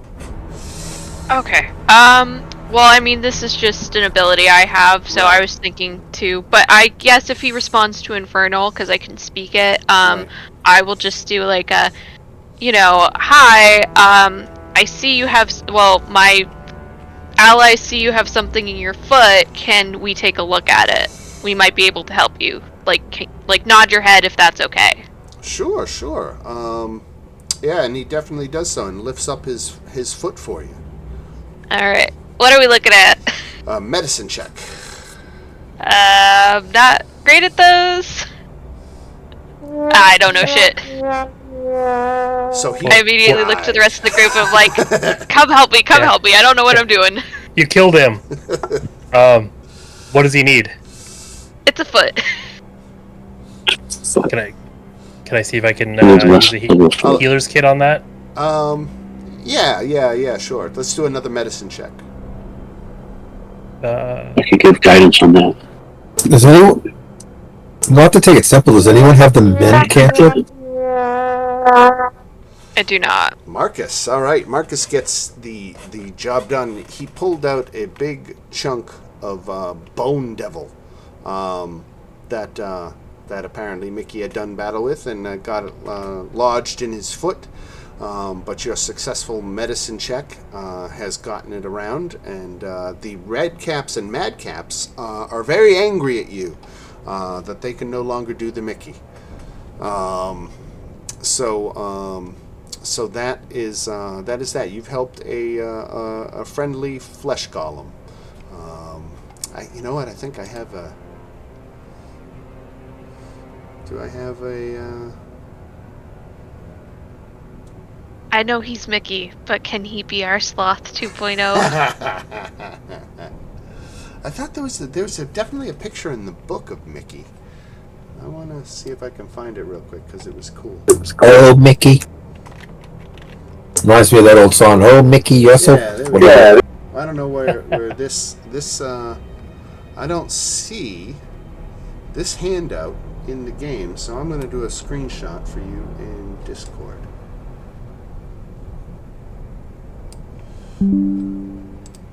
Because it's too cool. There you go. That's Mickey and Mad Maggie.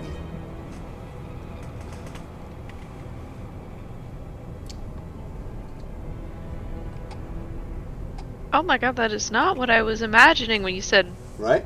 Meat, like, oh my god, wow. Right. Yeah, he's got a unique look, doesn't he?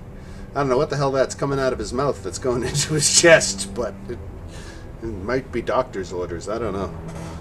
Is he feeding off his own intestines? Self-sufficient. So, Chukka and Clunk. Mad Maggie refers to them as her magpies. Clunk is the bigger of the two Kenku, strong silent type, and Chukka is more animated, irritable, and they are fixing some of the infernal machines now. You can see the Kenku angrily hammering on a non-functional machine, and they seem to be struggling with figuring out why it's not working. I'm going to go over and try to help them. So one of the Is proficient?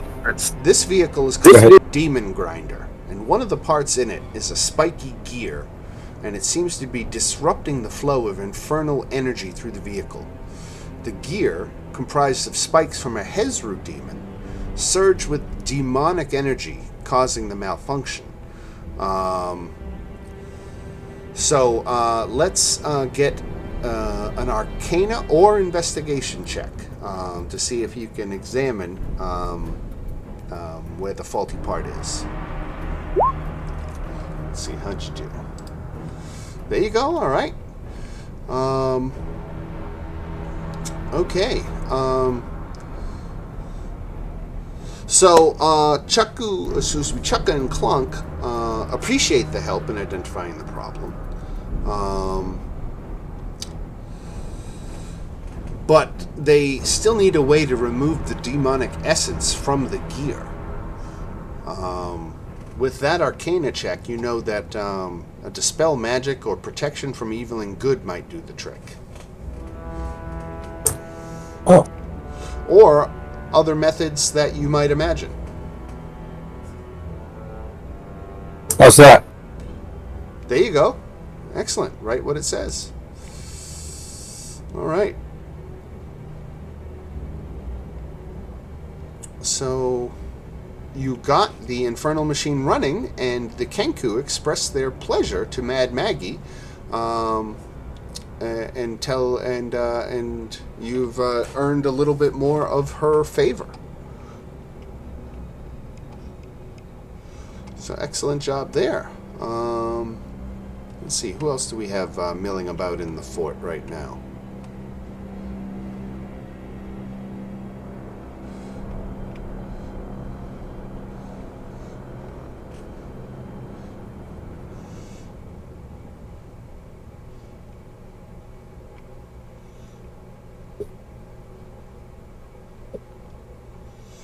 So,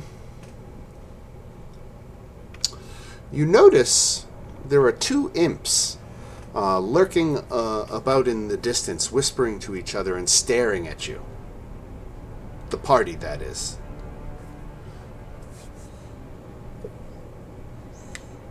Fancy, you didn't shower again?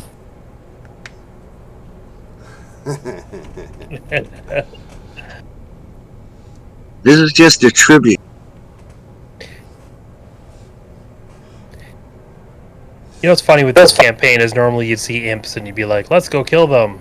Right. And here it's like, maybe they're friends. Yeah, a couple of you are feeling much more on the imp's point of view of things. Oh, that too, yeah. All right. Since I speak Infernal, I just say, like, can we help you to them?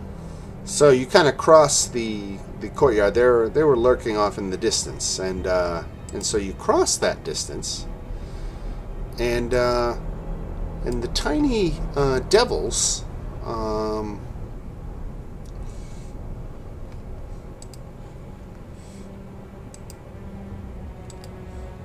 They look like this. So the Scorpion.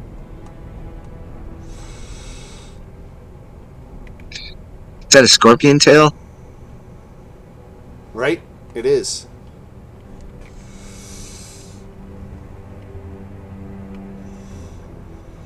So, they're, again, whispering and staring at it, and what did you say to them, Rebecca? I just said, can we help you? Just wondering Right. why we're being stared at. So, they wave you over close and like, hold up a finger to the left, like, shh, quiet, come here. Okay. You approach. Sure. All right. So, they make a big deal of revealing a super secret. Uh-huh. There's a madcap named Wazik planning to kill Lulu. And you should take care of him first before he does it.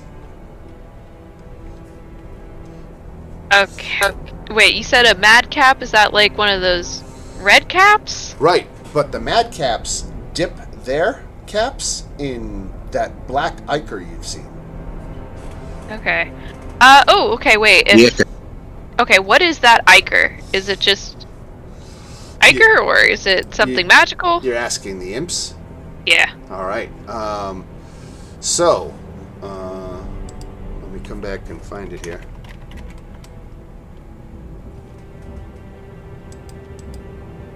Okay, so, you get a lesson in what that stuff is. Demon ichor is what remains behind after a demon dies. It's a reduction of the blood, viscera, and bodily fluids, and it has the consistency and odor of bile.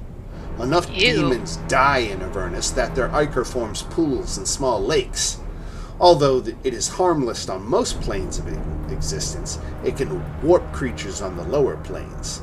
Devils and other creatures have found ways to use demon ichor in rituals to improve the performance of their infernal war machines. When a creature comes into direct contact with the ichor in Avernus, it is magically warped by it. Its flesh is warped. And only a spell that removes curses will end all the ichor-related warping effects on a creature. You can also coat weapons in it. It's sticky enough to adhere to most weapons. Though after hitting a target, it's no longer coated. Okay. That's interesting. Okay. What kind of effect is the, like, flesh have? Like, I know you said it warps the flesh, so if I were to coat weapon, like one of my daggers in it, what would that do to an enemy? Let me see. Would that be a hex since it's a curse, or would it be like something different? So it would be a D100 with, I will read a few examples. The target's eyes push out of its head at the end of stalks. The target's teeth turn into tusks. The target becomes thin and skeletal, halving its weight. The target's head doubles in size. We have to do this, says Fancy. So it's don't let touch skin, but good for cars, hellscape cars, and I'll just keep that in mind. I'm like, I might want to dip one of my daggers in that. That sounds handy. All right, I will, say, okay, so my last question before I leave the imps is like, okay, so why are you telling me about this guy? 'Cause he wants to kill your friend. You should kill him before he does. Right, but why are you telling me about this? I feel like Why don't you make you an want insight something. check? Ah, fuck. I don't think I'm good at them. Oh no, I'm decent. Oh, fuck's sake. And a proficient too! God damn it. Fuck if I know. Okay, I leave. Okay, I'll Alright. assume it's the goodness of their empty hearts. I leave, and I let the rest of the group know I specifically go to Kyle, and Dagon, and I'm like, keep an eye on Lulu. Apparently there's a crazy one out there. The imps said that a madcap named Wazek wanted to kill Lulu. Wazek. Okay, we gotta keep our eye out That's for Wazek. according to the imps, and they were kind of being shady. Yeah. So, I mean, I just take it as, like, someone's trying to kill Lulu, let's just always have someone with her at all times. Dan, when we were watching this, did we get the feeling that they were kind of shady? Watching the interaction between her and them?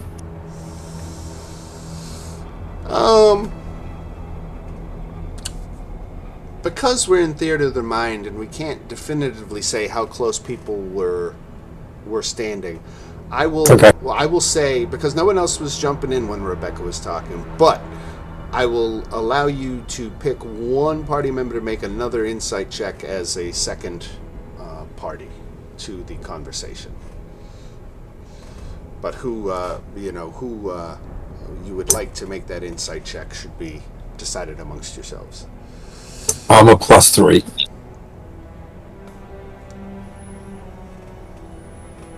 I'm a 4, but it was your idea, so you might as well. Fancy's a +3. What was that, Fancy? Gotta go. Alright. Alright, let's see it. Insight. Yeah, nope. God, I hate when that happens. I like when you guys make all your perception and insight checks, because then I can tell you stuff, and then when you have shit, I just have to sit here and, like, the information goes with me to the grave. It's like, it's not fun for me. I'm going to start having my owl make all the rolls for Kyle. Right. Right. Because that's what was after little.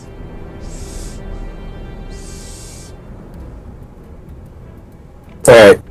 So as far as we know from the rolls we've done, they were telling us the truth. You didn't catch them in an obvious lie, no.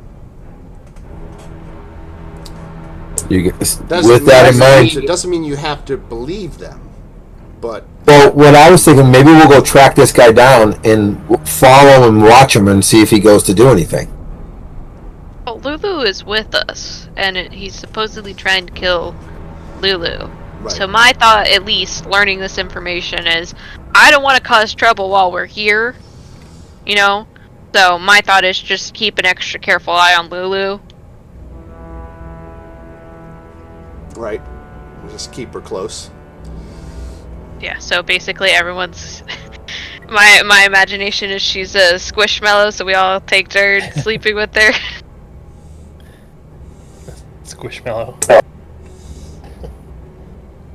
I guess I'll tell the owl to keep guard over her and let me know if anything looks funky.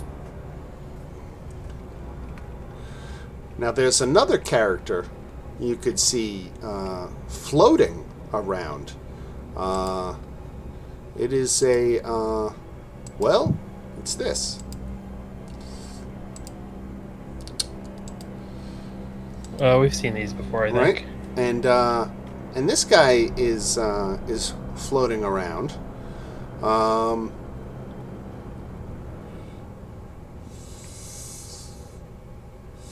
And he is shouting at some of the red caps.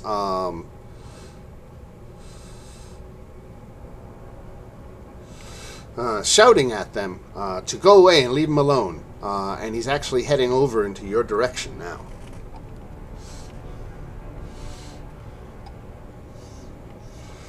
Now, as he gets in close, he addresses you all. Excuse me, would you be willing to help a chap with a little problem?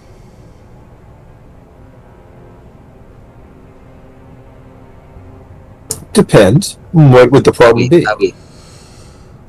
One of these foul little creatures named Grubba threw a rock at me and knocked one of my teeth out. And then he grabbed it and ran off. And I can't do it, but he's whistling when he speaks because of the missing tooth. I'm going to try to... Listen! That madcap Grubba's run off of my tooth. So he asks if you could help him retrieve his missing tooth. He points out Grubba the red cap, but admits that the little creatures all look similar to him. he points one out and then says he's basically not sure. Right.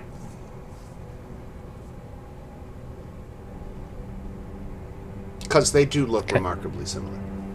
It's kind of racist. Yeah, a little.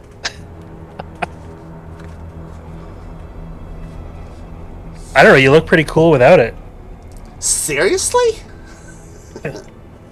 Seriously. Suffering succotash. It's not exactly a lisp, but... Or a whistle, I should say. Yeah. Entertaining now. So Barnabas is looking for your help. He says he's too embarrassed to go to Mad Maggie about it. And he wants these little vermin dealt with.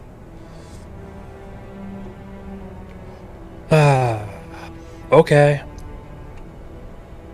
Sure, might as well. I walk over to I walk up to one of the red caps, and I'm just gonna say, "Hey, out of all out of all the red caps, who's most likely to steal a tooth? Who's the most buck wild to do that?" Right.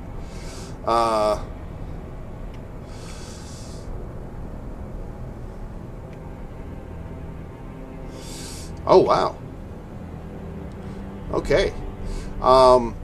So you start questioning the one that Barnabas identified as Grubba anyway, to find out who has the tooth. And Grubba says it wasn't him. He doesn't know anything about it. But let me make a little roll here. Okay, good. So he says, that's it. I don't have it. You could search me if you want.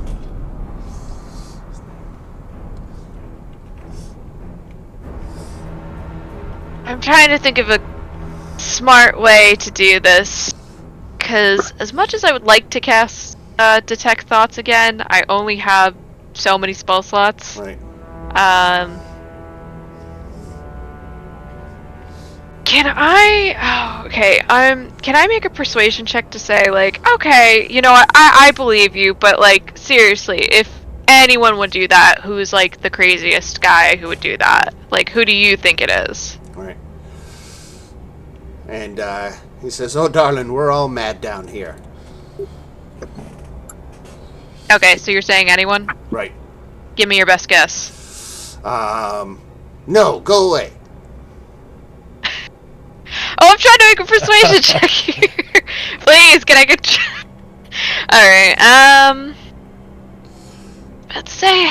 Okay, the only other thing I've really got here, guys, is deception.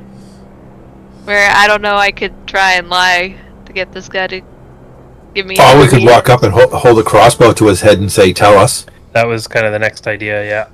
Alright, well, I will say, okay. Always threaten with your buddy behind you is going to come over and talk to you next. That's true. I was like, well, I guess When my diplomacy associates- fails.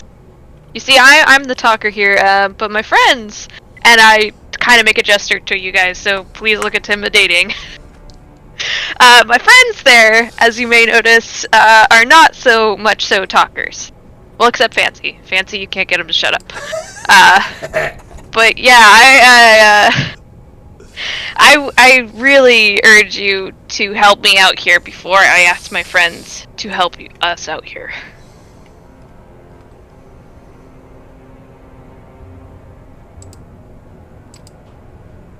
And I just kind of pull out my crossbows, and one in each hand, and start walking forward. And he just storms away. He's done with you. Throwing his hands up. Ah. Well, that was Sorry, a shit. waste of time. Stupid tieflings. Do you want me to shoot him in the ass? Maybe like shoot at his feet. Yeah, I'm going to drop one right in front of him, but not hit him.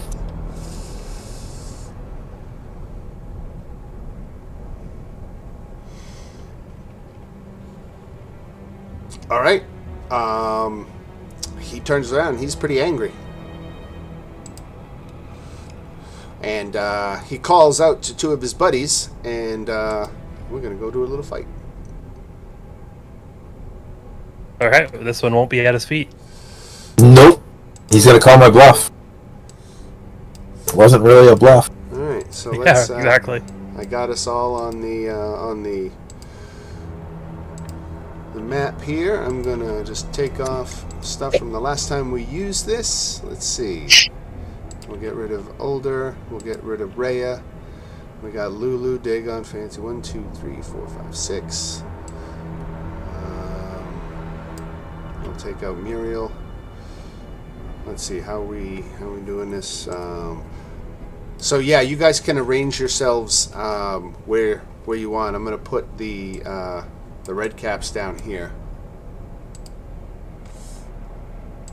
I was kind of walking towards them, so I'd be a little bit closer to them, I would think. Right. Yeah, probably.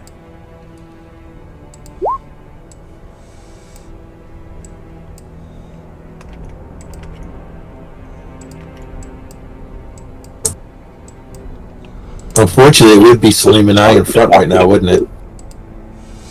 Yeah, I guess so. Right. Yeah, probably. Yep. We'll put Lulu a little closer. She likes to stay close, and she was particularly talking to Salim. Salim is not concentrating. Let me take that off.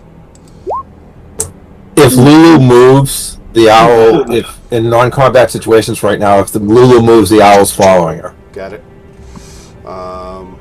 All right, so I gotta do initiative for some red caps. All right. Say Salim is on the board. Let's get everybody else to roll for initiative. Okay. Yay, going last again.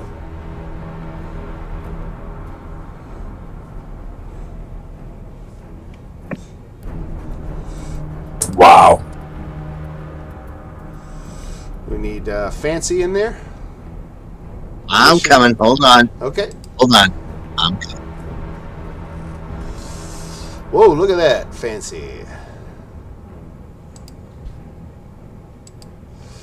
All right, so Fast Fancy gets to go first.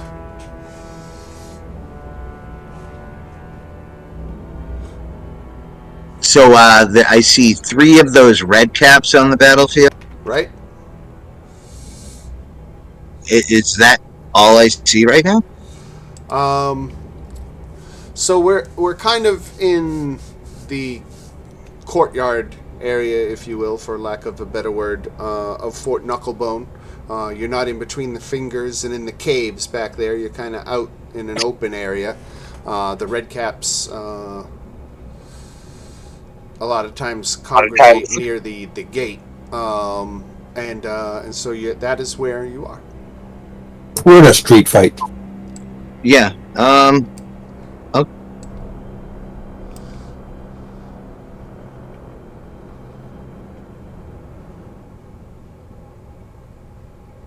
Okay. I'm gonna go ahead and let the dogs of war out. Holy shit! I'll do drink. I'll be right back in 10 seconds. Hold on. Thirsty. Yeah, so I'll do Mantle of Inspiration on Dagon, obviously, right? Everyone already has tip hit points. Oh, you can't get any more? You can only have one batch up at a time. All right. I will back it on up and do what I was originally going. Okay, sorry, I'm back. Mantle of Inspiration. Yeah, we actually pulled that back because everyone already has tip hit points. Gotcha. What else you got for Yeah, jeez. Sorry, dude. I'll do hypnotic pattern again. I don't know anything about these guys. But 30-foot cube, right? So you could get all 3. all 3. Yeah. All right, wisdom save for all 3. Fail, succeed.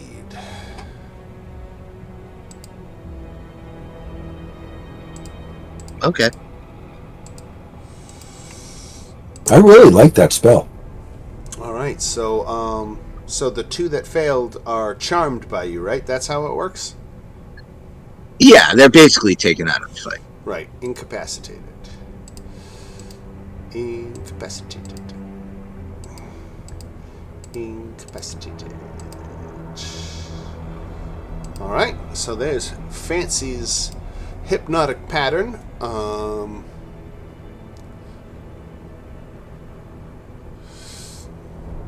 Alright, Salim. Okay. So those two guys are out, which is fantastic. Yeah, I'm just gonna. These guys don't seem smart, so I'm gonna hit the leader with the mind sliver and kind of just say to him, "This really could have been avoided." Failed. 5-second damage. 5. Okay. Anything else? I think I'll. Yeah, I'll stay there. It's fine. Okay.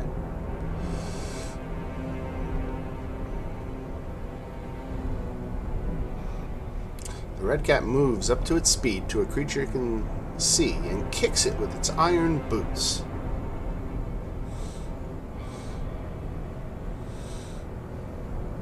So, he's going to step forward.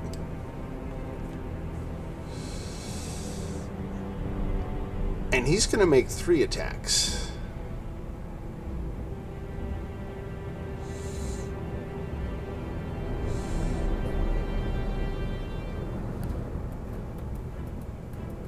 Okay, I was just reading about his options there. Because he had options. I'm still not convinced I'm doing the right one. But he comes at you with this wicked sickle. Uh-oh. 22. 10. Okay, 22 hits. I'm gonna...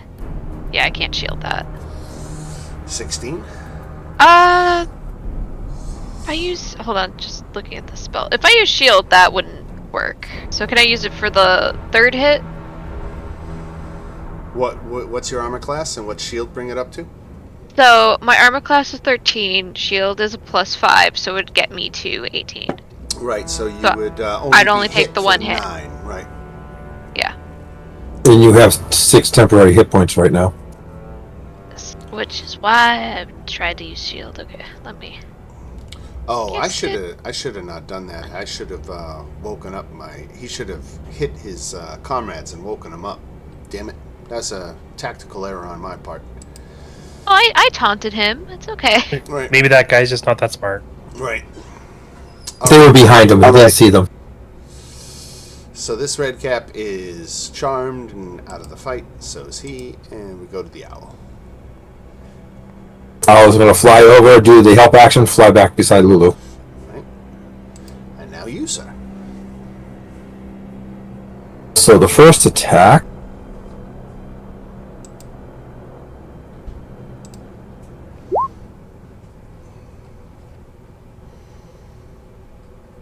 Armor class 13.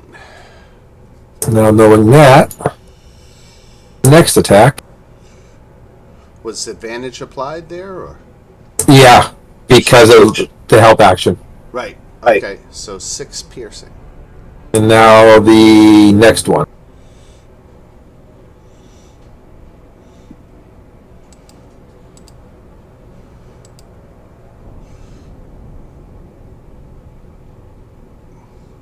So that's 20. A total of 26 damage. 6 on the first hit, and then I critted for a total of 20 points of damage. So 26. All right. Ouchie. Grubba doesn't like that. Dagon.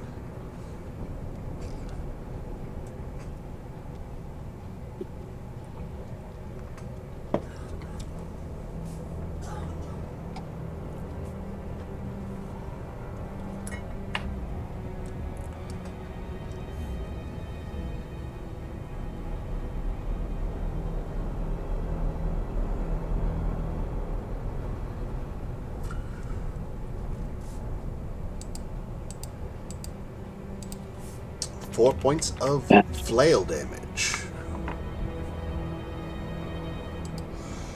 Mr. Marcus.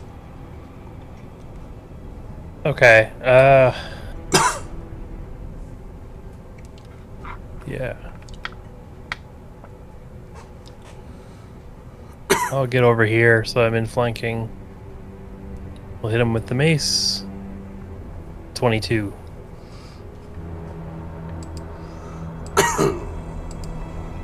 Three points of damage. Okay.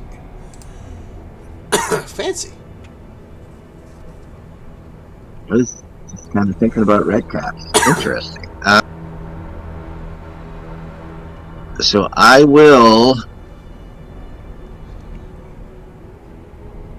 I'll just kind of just say to the red cap, you're nothing but a dime store murder hobo.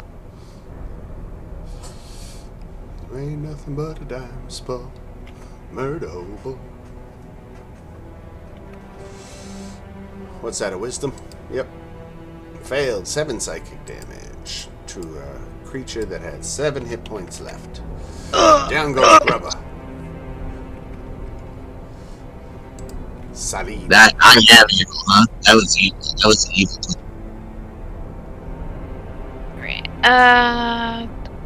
Just gonna step here, and I guess I'll go for the guy in front of me, down here.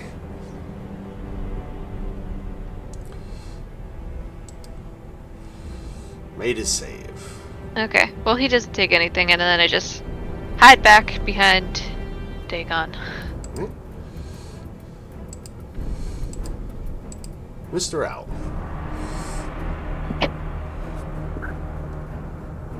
I'm gonna go with that one. Fly down, do the help action, and go back. Alright. And now your turn proper.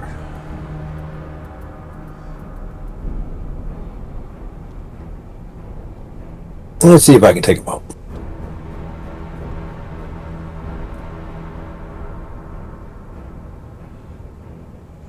That's the first shot.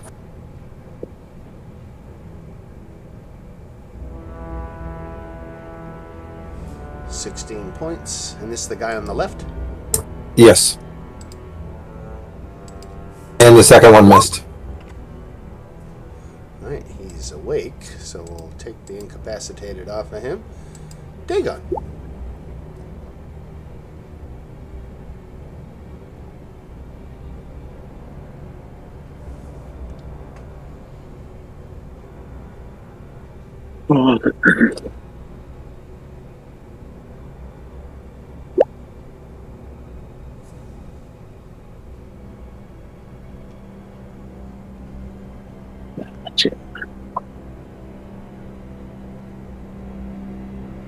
Alright, so 8 points of damage to that fella.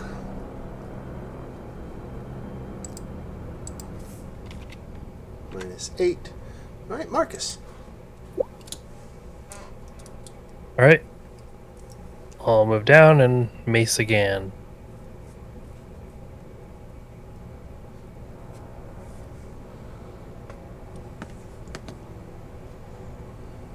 Uh, 6 points. Yep. Come on, token. 6 points. There we go. Alright. Fancy. Okay.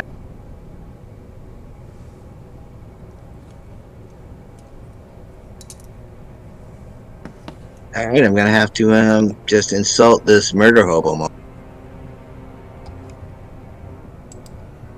Because that's all he is, the fancy. Failed to save.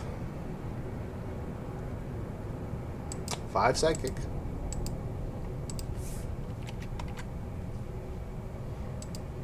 Salim. Okay, I'm also gonna take. Let me see actually. Yeah, I'm just gonna do another mind sliver. Never mind. Right here. 3 psychic.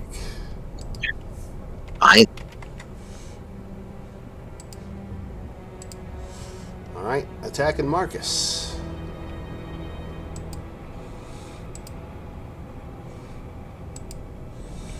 I think 2 hits for 21 damage. Yep. right. Getting hit with the wicked sickle. And Mr. Owl. That's the thing. He's going to fly down to the Hutch movement. Help action on that guy, right? Yep, and then fly back to Lou. Alright. K-Dog. Alright, so on that guy.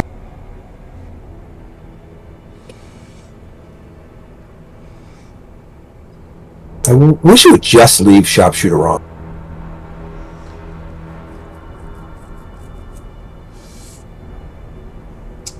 Damage. Yep. Down goes another red card. There you go. Oh, I got one more attack. Oh, you do? Okay. Can I, walk over, as a free action, give him a kick to knock him out of it, and before I take my attack, say, surrender, or this goes in your face? Yeah, absolutely. And he does surrender.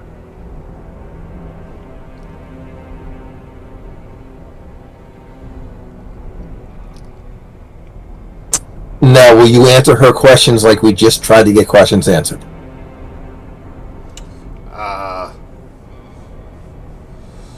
I don't know. Where's the damn tooth? I don't know who has it.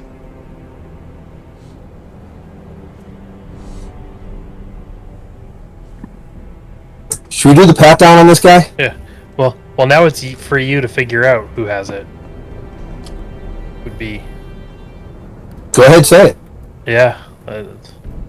Fancy wants his red cap. It's all you now. You figure it out.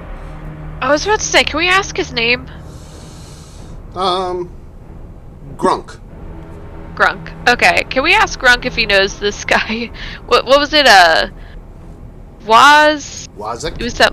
Wazik? Right. Yeah, he knows Wazik. Okay, what's the deal with Wazik? What do He's you trying mean? to kill our friend here. That's what I hear from the imps. I didn't hear that. Well, that's what I heard. You can't trust those He's imps. technically still charmed by, he's technically still charmed by Fancy. No, I walked up and kicked him to knock him out of it so I could talk to him. Well then, take the thing off. Yep.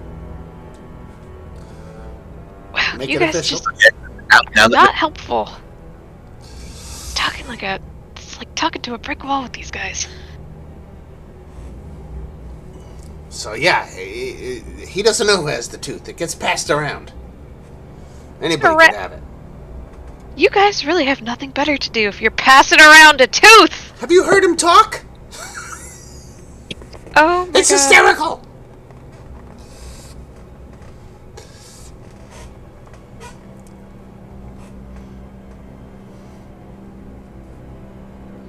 Look, I was only coming over because Grubba called for backup. I ain't got no beef.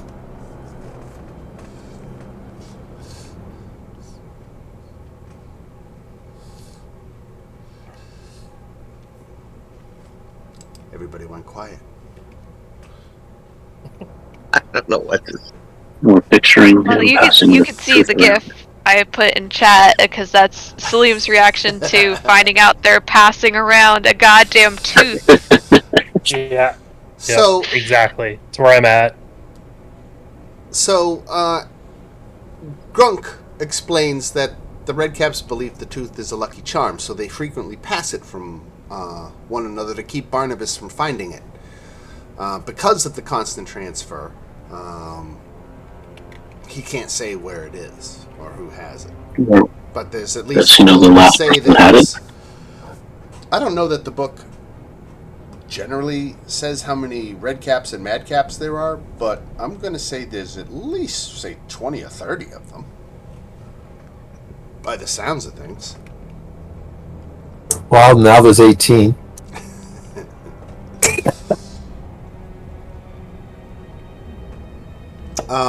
So, if you want to spend 10 minutes observing them, you might catch something.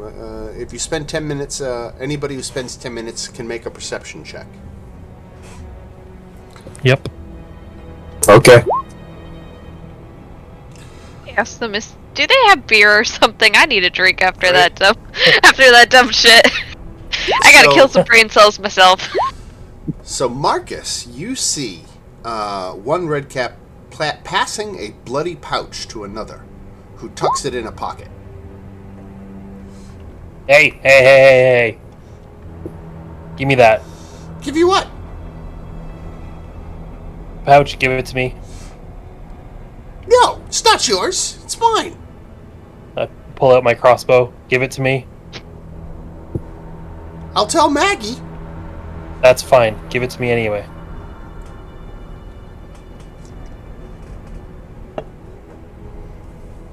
Right meow. 1 second.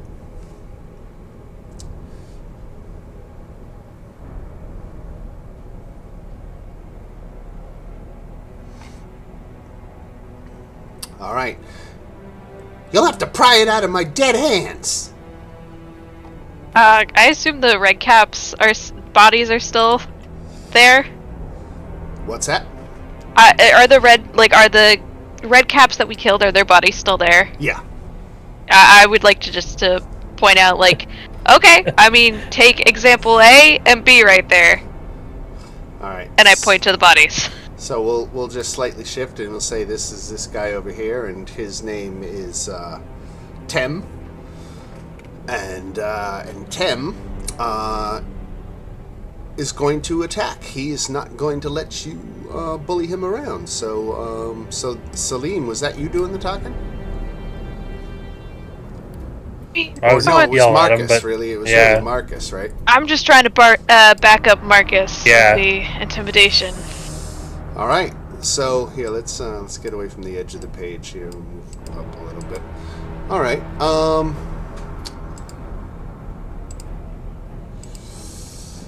Tem isn't having any of it, and he's going to fight.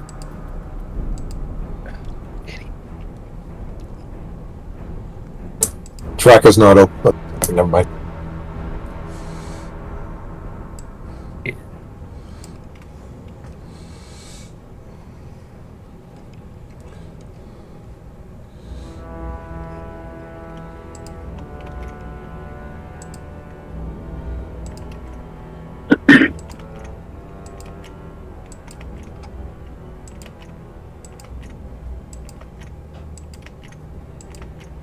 Keep going low on these initiatives.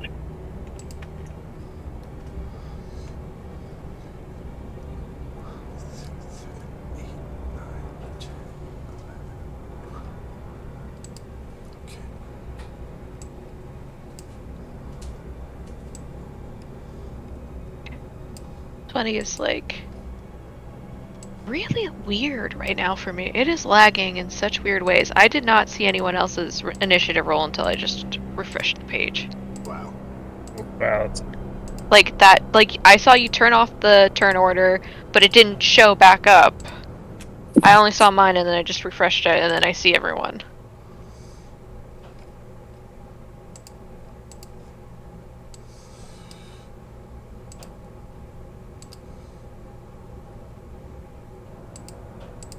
All right, Marcus, you get to act first. Okay. I'm hitting him, or trying to hit him, and then I'm swinging behind him. All right, he is armor class 13, so he's able to dodge your attack. All right. All right, Mr. Owl. Fly up, buffer him to give the help action, and then he's going to have enough movement to end there. All right. A red cap is going to attack Marcus with his wicked sickle. 3 attacks, 3 misses, I believe. Yep. All right. Fancy.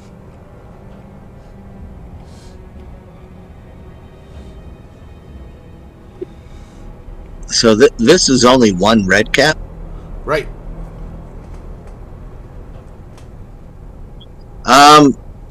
I will try to persuade him to give up, or I will viciously mock him another time.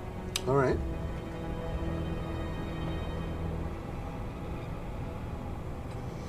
How are you going to do that? I suppose I would have to do this. Ooh, good persuasion. But this guy is not being talked out of anything. He's got bloodlust. All right, I throw a cow at him. All right, wisdom save. Let's see. Ooh, made that save. He's an angry little gnome. Kyle, He's determined to die. right? All right. No one's attacked since the hour went, right? Don't believe so.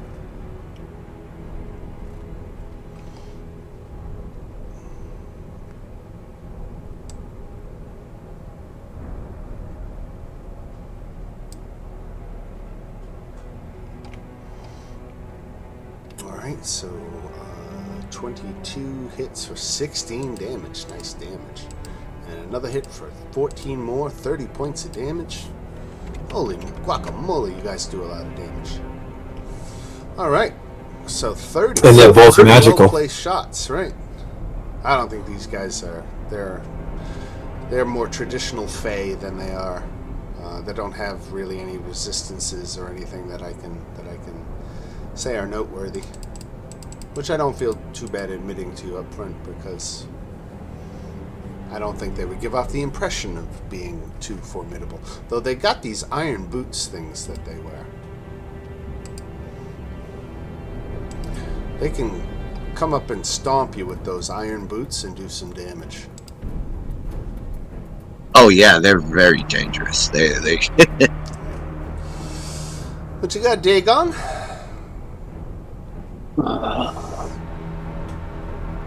Acid splat. DC 14. 12. 7 points of acid damage. Ouchie. He didn't like that. He's like, oh, prison rules, eh? Marcus. Sorry, Alright, just I don't see Salim in the initiative. Oh, did she not get in there? Shit. Okay. Let's see. Where should she be? I'm 12. At least that's 12? what I rolled. Let me add you. Set you to 12. Get you up in your proper position and give you a turn right now. Alright, I just, again, because these guys I've seen are nothing, I'm just gonna hit them with a good old mind sliver. Right. Yeah, these guys, they're nothing. They're totally nothing. They don't deserve any respect at all.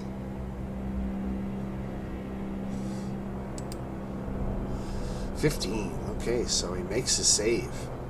Yep. All right, Marcus. Alright. That's gonna be a miss.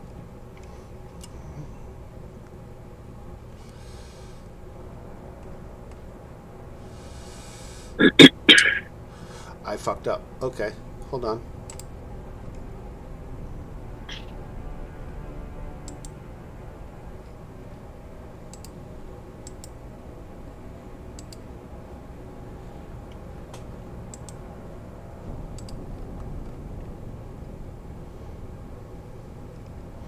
All right, so a couple of redcaps come to join the festivities here.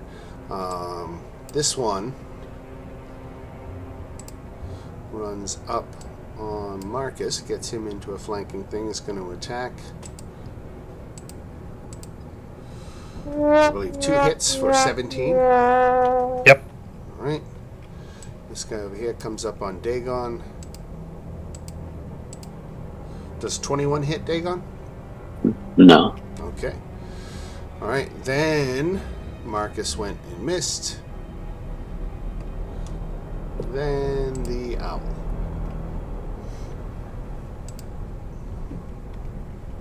It's got to go down on the one that's injured, and then back up to Hey, there. it's not that kind of party. Hold on.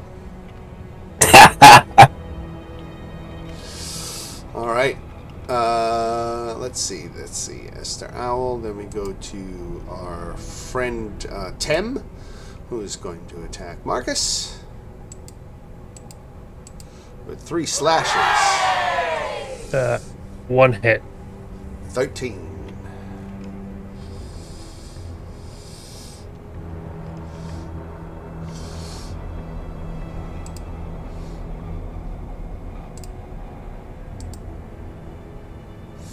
Coming out of the woodwork is another red cap. This guy runs up on... Again, Marcus is the close one. 3 misses, it looks like. Yep. Alright.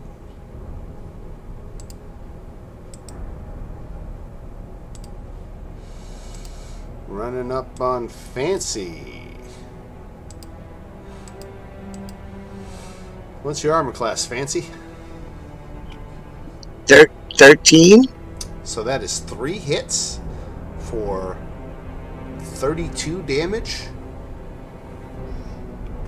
Okay, well, I got 6 temporary hit points, so that brings it down. You have that.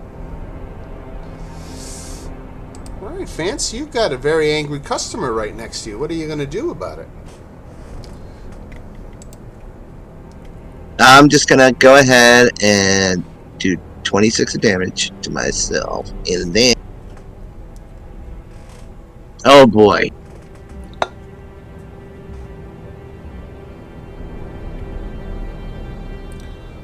Alright, I'm going to have to cast... I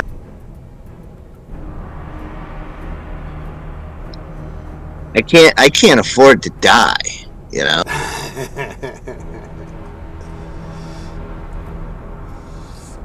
So I'm going to cast Sleep.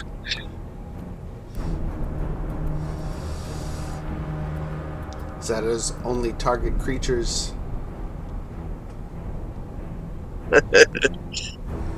Wow. Wait, you said this is a I fake mean, it's creature, within right? range, right?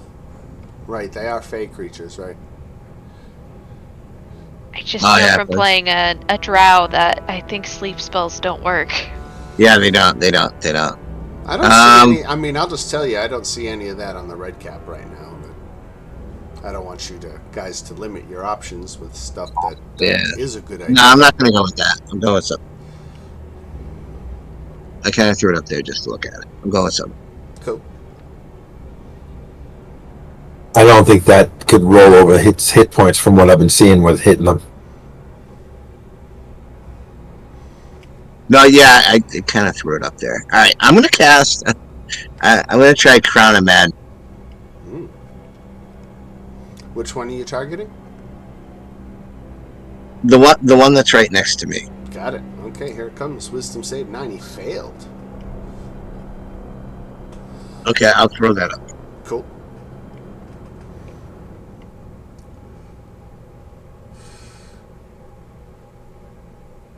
Will be charmed by you for the duration, so it's a concentration of 1 minute.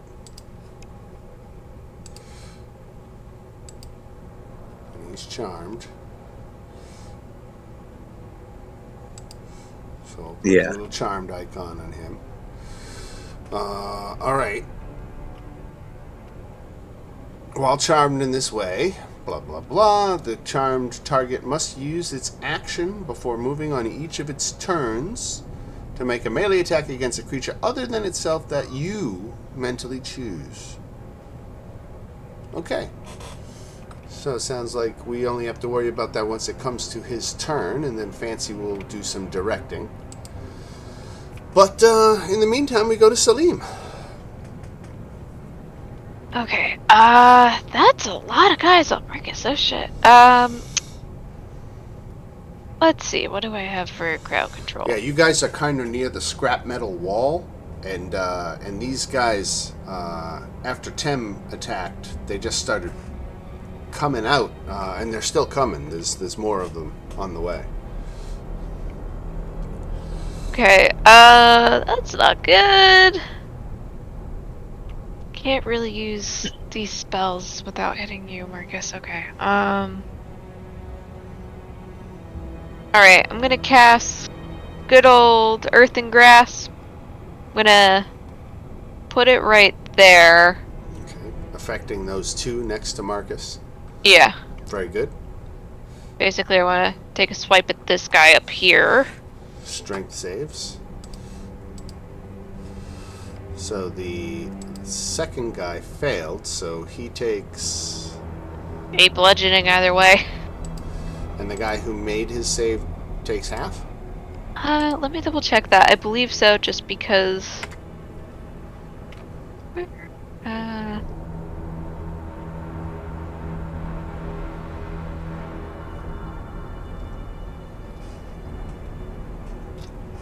Sorry, I'm just reading it. Save, action, hand crushed. Doesn't this... What? Hold on. On a failed save, target takes 2d6. Stand restrained as an action. So Okay, half as much damage on a successful. Sorry, it just... Yeah, just... Alright, so 4 points to this fella. And did you say that the first one who failed his save is restrained? Yes. Alright. Mark him as restrained.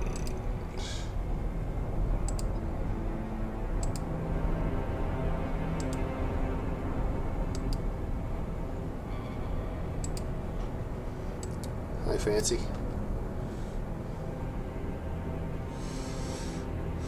So, this red cap moves up to its speed to a creature it can see and kicks with its iron boots. Fancy, please make a dexterity saving throw. Oh, man.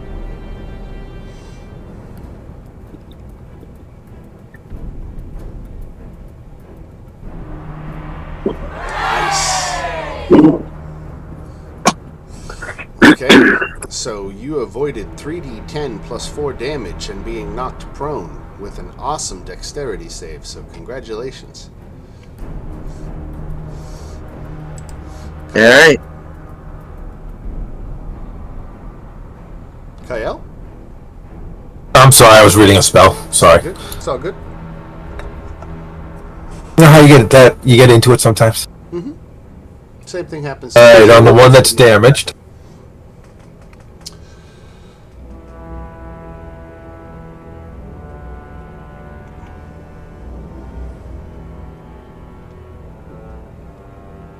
He's gonna be dead. Oh yeah, he only got 4 hit points left. He did. Marcus is way down. Yeah, I'm pretty. Yeah, I'm okay. We've been flanked. I'm debating giving you 10 hit points or slam into one. You know what? I have a spell I now realize I should have used. You know what, Marcus?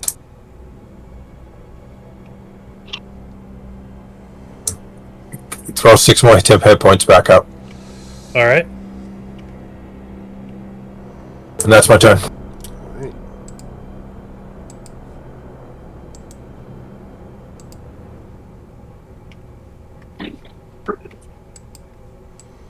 He runs up on Kyle with the Ironbound Pursuit. Kyle, make a dexterity saving throw.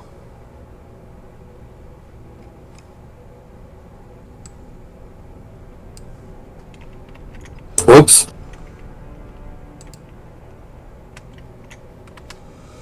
Take 19 points of bludgeoning damage and you are knocked prone.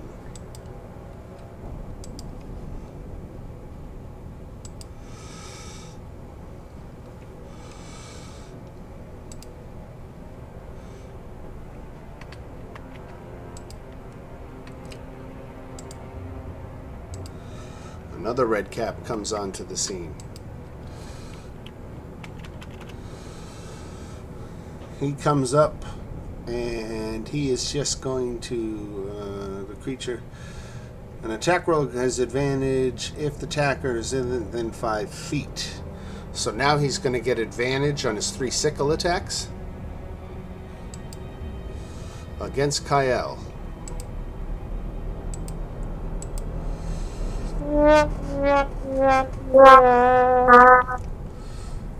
How many hits is that? Oh, shield, what's that put you up to?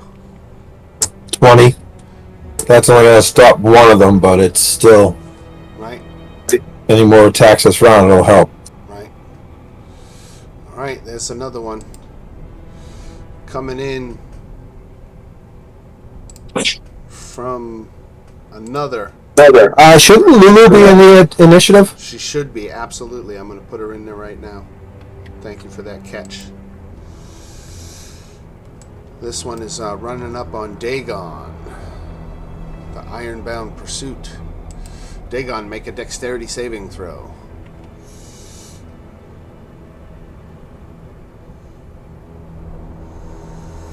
Nice. Okay, so you take no damage. You are not knocked prone.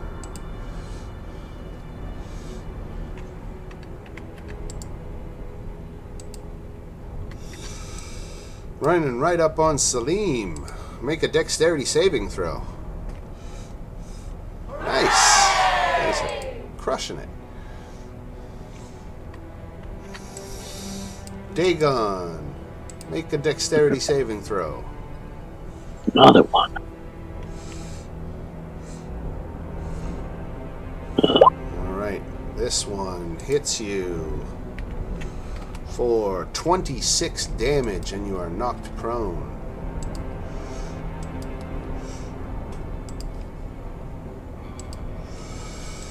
How come all these guys come out right before my turn? Right.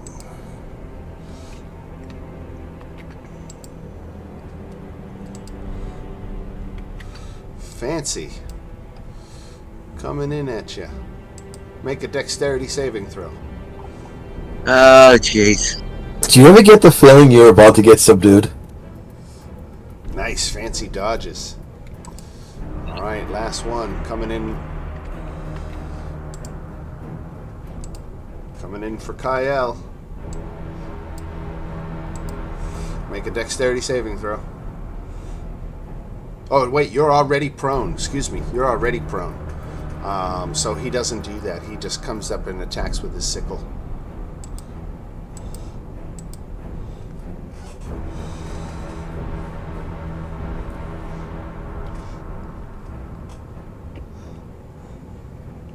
How many hits is that? I have 6 health left. Ouch. Alright, hey, Dagon, it's your turn. Hey, awesome. Cool. You're prone.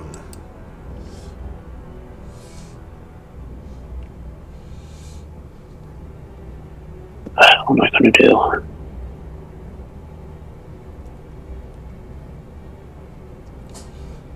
I need... We have cones, right? You have what? Cone? Do we have the, whatchamacallit? The cutouts, or the...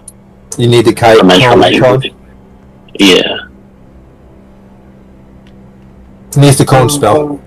Oh, a cone Yeah, what's it template. called? Got it, right. Yeah, that's our template. I do that. Alright, player resources. 30-foot spell cone.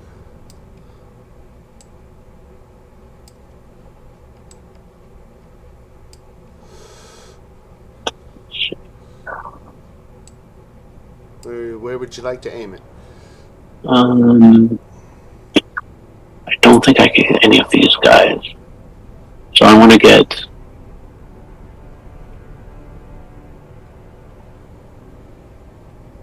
Actually, I think it's only 15 feet. So I'll just move back and get these 3 guys.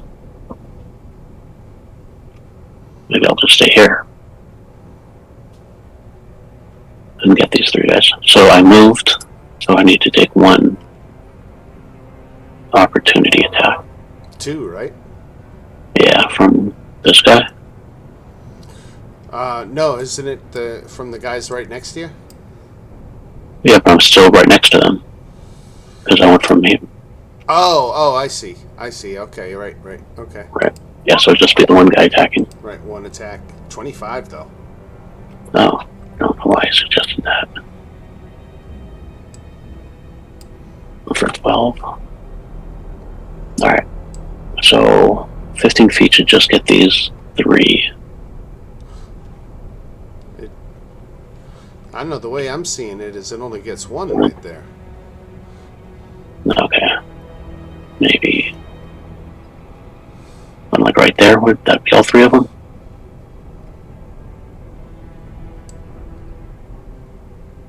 Yeah, that would be all 3. I'll give you all 3 for that one. But you want to do more op attacks? Yeah, I'll take 2 more up attack. 23.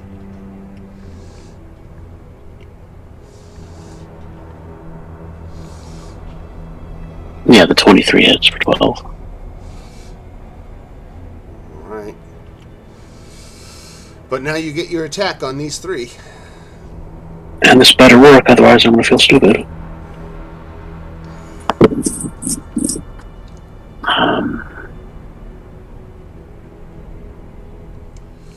Breath weapon.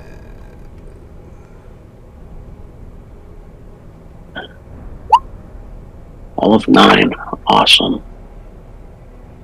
That was not worth it. The type of which is determined by your draconic ancestry. Oh, it's fire.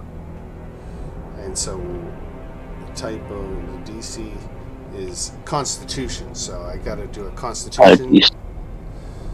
Yeah, DC 13. Okay, all 3 of them failed.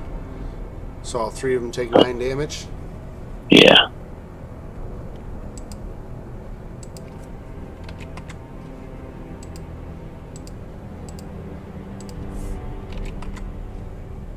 Why wasn't it 3d6? Why was it only 2d6? It's supposed to be 3d6. At 6th level, yeah. Yeah. Oh.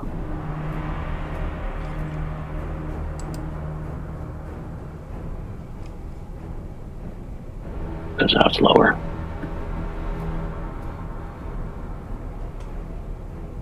All right. It's almost 1:15 or right at the top of round 3. This fight, which started off against one red cap, soon included all of his friends, and you kind of got swarmed. And they are doing a considerable amount of damage. They are nasty little fey creatures.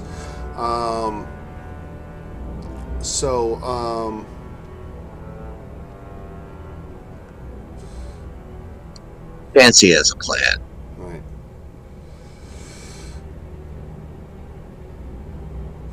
I'm just trying to see where this line is about the.